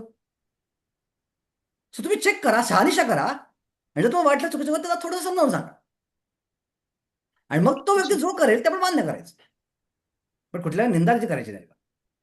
जी जी जी प्रभूजी. ठीक आहे, ठीक आहे. धन्यवाद प्रभूजी. ओके. ओके. सो अर्जुना, तू घोषणा कर, माझ्या भक्तांचा कधीच विनाश होत नाही. ज्या व्यक्तीचा या वाक्यावर विश्वास आहे की भगवंताच्या भक्तांचा कधीच विनाश होत नाही, असा व्यक्ती भक्ती कधीच सोडत नाही, असा व्यक्ती भक्तीमध्ये समस्या कधीच डमगून जात नाही, गोंधळून जात नाही, ते श्रद्धा टिकून राहते आणि तिची गाडी वेगानं पुढं जात राहते. ओके. मला अर्जुनाचा प्रश्न विचारेल हरे की, कृष्ण प्रभूजी.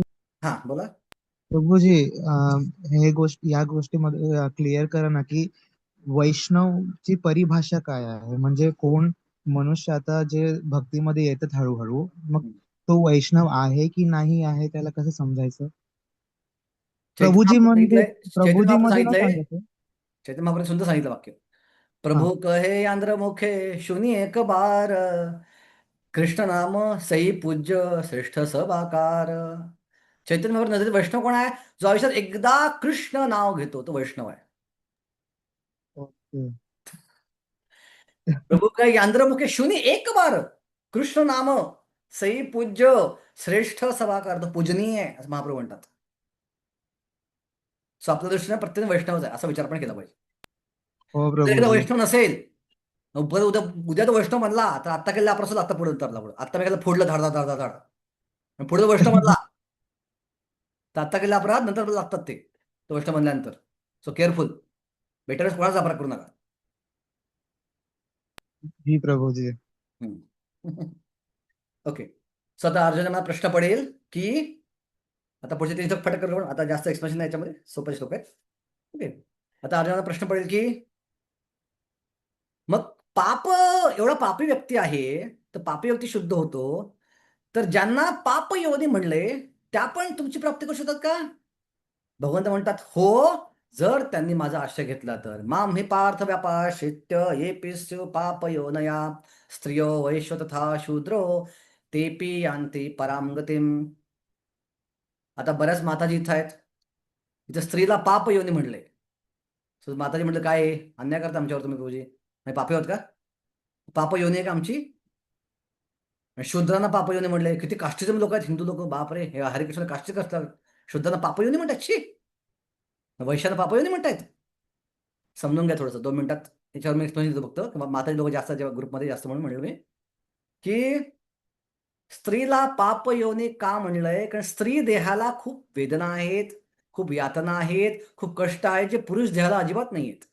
पुरुषांना मासिक पाळी येत नाही, पण स्त्रियांना मासिक पाळी येते. त्यानंतर गर्भ धारण करण्याचं वेदना कोणाला धारण करतात? स्त्रीला धारण करायला लागतात. सर्वात जास्त हॉस्पिटल कुठं होतं? पुरुष जातात, स्त्रिया जातात. स्त्रिया जातात हॉस्पिटलवर सगळ्यात जास्त. ओके. सगळ्यात जास्त भावनिक कोण असतात? स्त्रिया असतात, पुरुष असतात? स्त्रिया भावनिक असतात आणि भावनेच्या भरात चुकीचे निर्णय घेऊ शकतात. सो ह्या गोष्टी स्त्री देहाला आहेत म्हणून त्याला पाप योनी म्हणलेलं आहे. आणि या गोष्टी असं भक्ती करणं थोडं अवघड जातं काही कारणामुळे. मासिक पाळी आहे, मंदिरात जाता येत नाही ना. मासिक पाळी आहे, यज्ञ करता येत नाही. मासिक पाळी आहे, विग्रहसेवा करता येत नाही झटकन. सो बाधा आहेत ना काही ना काहीतरी. एखाद्या व्यक्तीला मूल झालं, त्या मुलाला सांभाळावं लागतं ना. त्या मुलाला दूध पाजावं लागतं. कसं सोळामाळ करणार? वेळ मिळते थोडा सोळामाळ करायला कदाचित. सो बऱ्याच बायकांचं बघितलंय माताजींचं मी. ते मूल होतं, काही काळ माळा सुटतात त्यांच्या. होतं असं, कारण त्या मुलाकडे फुल लक्ष लागतं.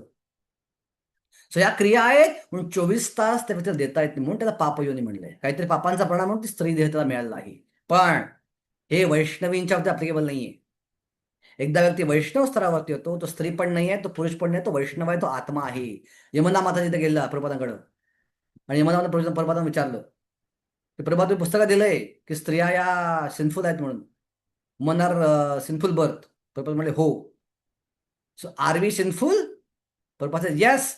जर तुम्ही स्वतःला स्त्री समजला तर तुम्ही सिनफुलच आहात. तुम्ही स्त्री नाही आहात, तुम्ही वैष्णवी आहात. वैष्णव हा आत्मा स्तरावरती असतो, तो स्त्री पण नाही आहे, तो पुरुष पण नाही आहे. सो प्रभुपादांनी आपल्या शिष्यांना कधीही स्त्री म्हणून ट्रीट केलं नाहीये, त्यांना वैष्णवी म्हणून ट्रीट केलं. की त्या वैष्णवी आहेत, पुरुषांच्या योग्यतेच्या, त्या पुरुषांपेक्षा जास्त योग्यतेच्या आहेत. म्हणजे ब्राह्मण दीक्षा दिली. प्रभुपाद हे रिव्होल्युशनरी आचार्य होते. स्त्रियांना ब्राह्मण दीक्षा दिली प्रभुपादांनी. स्त्रियांना विग्रह सेवेचा अधिकार दिला. बघा, कारण त्या इक्वल आहेत, म्हणजे आत्मस्तरावरती आहेत. हा भाग आपण तो समजून घेतला पाहिजे. फॅनेटिकल या श्लोकाला फेमिनिस्ट पॉईंट ऑफ व्ह्यूनं स्त्री का त्या स्त्री मुक्तीवादी असतात ना, त्या पॉईंट ऑफ व्ह्यू समजून घ्यायचा विचार आपण आता करू नाही. अन्यथा आपण शिवाय घालू भगवंतांनाच. कसं बोलतात भगवंत असं पापयोनी म्हणून? त्यांनी जर माझा आश्रय घेतला तर ते माझ्या भगवत धामात परत येऊ शकतात. ही ताकद आहे भक्तीमध्ये, माझ्या आश्रयामध्ये ही ताकद आहे. ओके, कोणीतरी हातवर गेला होता? हरे कृष्ण प्रभूजी, आपल्या चरणी प्रणाम. प्रभूजी, मला एक असं नेहमी असं वाटायचं हे ऐकून की जी स्त्री आहे ती मागच्या जन्मी, त्या आत्म्यानं मागच्या जन्मी खूप पाप केले असतील, तेव्हा त्याला स्त्रीचा जन्म मिळाला की काय? जरूर नाहीये, जरूर नाहीये. काही स्त्रिया वैष्णव म्हणून जन्माला मोठ्या स्त्रिया, त्या महान भक्त पण आहेत, विशेष सेवा करण्यासाठी त्या देहात भगवंत पाठवले, असं पण नाहीये काही. पण सामान्यपणे प्रघात आहे की स्त्री देहाची यातना जास्त आहे, तो स्त्री देहाची मागच्या जन्मात पाप जास्त आहेत. आता माझी आई बघा, माझ्या आईला ज्यावेळी पटलं की मी ब्रह्मचारी बनणार आहे आणि त्याला एक वेळेला पटलं की हा घरी येणं शक्य नाहीये. आता माझ्या आईच्या मुखातलं वाक्य आहे की ठीक आहे, हरकत नाही, आता चाललायस मंदिरामध्ये, आता परत त्याचा विचार करू नकोस, आता पूर्णतः जायचा प्रयत्न कर. पण तुला पुरुष देह आहे, आम्ही स्त्रिया आहोत, आम्हाला करता येत नाही सगळं. तुला भगवंताकडे पुरुष देह मिळालाय आणि पुरुष देह प्राप्त करणं सहजरित्या शक्य आहे. म्हणजे बाकी तुम्हाला कसले बंधन नाही आहेत, बाकी कुठे त्रास तुम्हाला कुठले नाही आहेत. आता मागवायचं नाही. हे माझ्या आईचे विचार आहेत. बघा, एक आई एक स्त्री मला म्हणते तुला पुरुष देह आहे, गो अहेड. ओके, आता याचा फायदा करून घे. बघा, सो या अँगलला पण विचार केला पाहिजे या गोष्टीचा. पण ऑफकोर्स बऱ्याच स्त्रिया जास्त भगवद्धामच्या लोक प्राप्त करतात, कारण त्या एका प्रकारे फायद्याच्या असतात. स्त्री धर्म एक स्त्री एका प्रकारे फायद्याचा आहे का? कारण त्या भावनिक असतात ना, आणि एकदा कृष्णामध्ये भावना जोडली की ते लगेच कृष्णाची ते वेगळं भक्ती करू शकतात. पुरुष मूर्ख असतात, ते लॉजिकली विचार करतात जास्त. हो, कृष्ण भगवंत आहेत का नाही, हे कसं लॉजिकली पटत नाहीये, अजमिल पाप केली, तो कसा भगवंतावर गेला, आम्हीच्या मार इतकं रगडतोय, आमचं का होत नाही, तो लॉजिकली विचार करत बसतो पुरुष. तो तर्काचा विचार करत बसतो. पण स्त्री लगेच भावना जोडली जाते आणि लगेच वेगाने ती प्रगती करू शकते. तिची आसक्ती जोडते भगवंताप्रती डायरेक्टली. कधी नॅचरली भगवंतांनी दिली ॲबिलिटी आहे आसक्त लगेच होणं एखाद्या व्यक्तीप्रती. ही क्षमता स्त्रीकडे आहे. सो प्रभात म्हणतात त्या लवकर भगवंत होतात तुमच्यापेक्षा, कारण त्या जास्त विचार करत बसत नाहीत फालतू टाइमपास. आणि तुम्ही रडत बसा येतं लॉजिकली, असं प्रबोधाचं म्हणणं आहे बघा. सो स्त्रीचं एक फायद्याचं पण आहे. स्त्रियांमध्ये प्रचार करायची प्रचंड क्षमता आहे. सुंदर प्रसाद बनवून केवढा प्रचार स्त्रिया करू शकतात, बापरे. जी पुरुषाकडे नाही अजिबात क्षमता प्रचार करायची तेवढी. ओके. प्रभूजी हरे कृष्ण. हम्म. प्रभूजी जसं की स्त्रीमध्ये आणि पुरुषामध्ये जर तो जो आत्मा आहे, पण त्या स्त्रीला नियम वेगळे आहेत, पुरुषांना नियम वेगळे आहेत. तर भक्ती मार्गात पुढे जायला सारखेच नियम आहेत का दोघांनाही, का फरक आहे त्याच्यामध्ये? भक्ती मार्गाचे नियम कुठे वेगळे आहेत? स्त्रियांना पण 16 माळा करायचे आहेत, पुरुषांना 16 माळा करायचे आहेत, स्त्रियांनी वेगळं सेवा करायचे, पुरुषांनी वेगळं सेवा करायचे, त्याने प्रसाद खायचा, त्याने प्रसाद खायचा आहे. कुठे वेगळे नियम आहेत? नियम या जगातले नियम वेगळे आहेत. आता देह गाडीप्रमाणे आहे, बरोबर. शरीर गाडीप्रमाणे आहे. आपण अनालॉजी ऐकलीच ना भगवद्गीता भक्तिवद्गीता सुरुवातीला, आत्मा ड्रायव्हर प्रमाणे आहे आणि शरीर गाडीप्रमाणे आहे. ऐकलं असेल तुम्ही. हा. एक गाडी आहे मर्सिडीज बेन्झ, एक गाडी आहे स्कूटी. दोघांमध्ये इंजिन आहे, दोघांमध्ये पेट्रोल टांकी आहे, दोघांमध्ये दिवा आहे, दोघांत चाक आहेत. पण ज्या स्पीडनं मर्सिडीज बेन्झ जाऊ शकते त्या स्पीडनं त्या स्पीडनं ही जाऊ शकते गाडी नाही जाऊ शकत. सो प्रत्येक गाडीची मर्यादा आहे. सो प्रत्येक देहाची काही मर्यादा आहेत आणि त्या देहाच्या मर्यादेत वागलं पाहिजे. ओके, हा फरक आहे. मग त्याच्यासाठी स्त्रियांना काही सवलत पण असेल ना, जसं की आता एखाद्या एकच गुन्हा जर ब्राह्मणाने पण केला असेल, क्षत्रियानं पण केला असेल आणि आहे ना, शूद्रानं पण सवलत तर केला आहे असेल, ना. तर मग म्हणतात ना की एखाद्या स्त्रीकडनं अपराध घडला समजा, ओके, एखाद्या स्त्रीकडनं अपराध घडला, ठीक आहे, तर तिला मिळणारी शिक्षा आणि पुरुषाला मिळणारी शिक्षा फरक असतो, खूप फरक असतो. सवलत आहे भरपूर स्त्रियांना. ओके, स्त्रीला मारायचा अधिकार नाही क्षत्रियाला, स्त्रीला रक्षण केलं क्षत्रियाला, हा नियम आहे.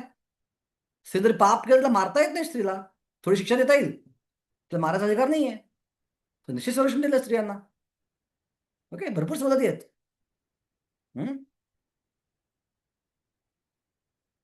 ओके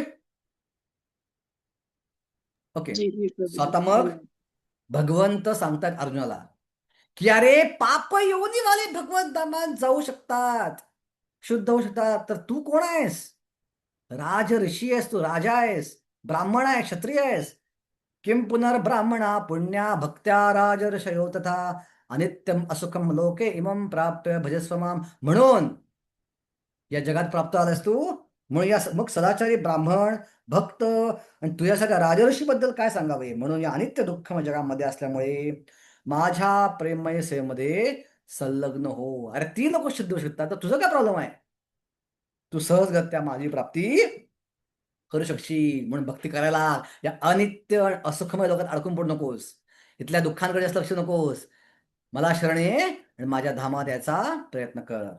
आणि माझ्या मला प्रश्न पडला की भक्ती कशी करायची, आणि भगवंत सगळ्यात शेवटचं म्हणतात मन्मनाभ मद्भक्तो मद्याजी माम नमस्करू मामय वैशस युक्त आत्मानं मत्परायणा. हा सगळ्यात गुह्य श्लोक आहे.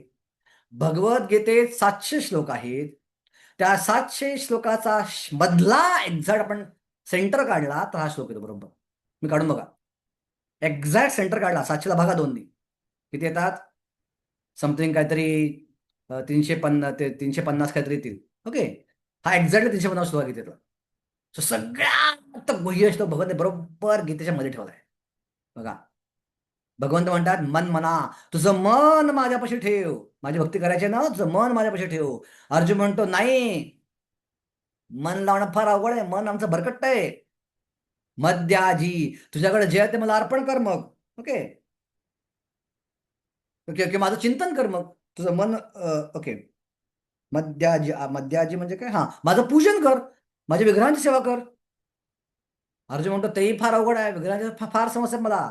ओके, माम नमस्कुरू, ऍटलिस्ट मला नमस्कार तरी कर. हा, तेवढं करू शकतो. तेवढं जरी केलंस श्रद्धेनं तरी तू मला प्राप्त करशील. बघा, हा या श्लोकाचा अर्थ आहे. पहिला मन लाव. अर्जुन म्हणतो मन लागू शकत नाही. पूजन कर, ते फार अवघड आहे. नमस्कार कर.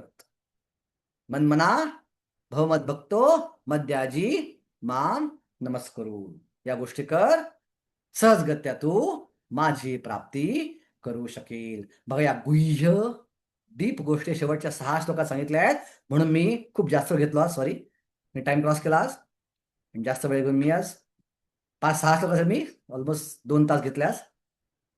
तर असा राजविद्या राजगुह्योग अध्याय आपला संपत आहे. हे जे काय चर्चा केली मी अपेक्षित सुधाराचार श्लोकावर मी परीक्षा विचारणार आहे. याचा नक्की अर्थ काय? सगळ्यांनी रेकॉर्डिंग परत ऐका पाहिजे तर, किंवा व्यवस्थित नोट्स तुमच्या वाचा. आणि या श्लोकातले या अध्यायातले पटापट श्लोक लिहून घ्या. मला 2 मिनिटं पुढचा क्लास द्यायचा आहे. पटकन लिहून घ्या या अध्यायातले श्लोक जे आहेत हे. ओके, 9.26,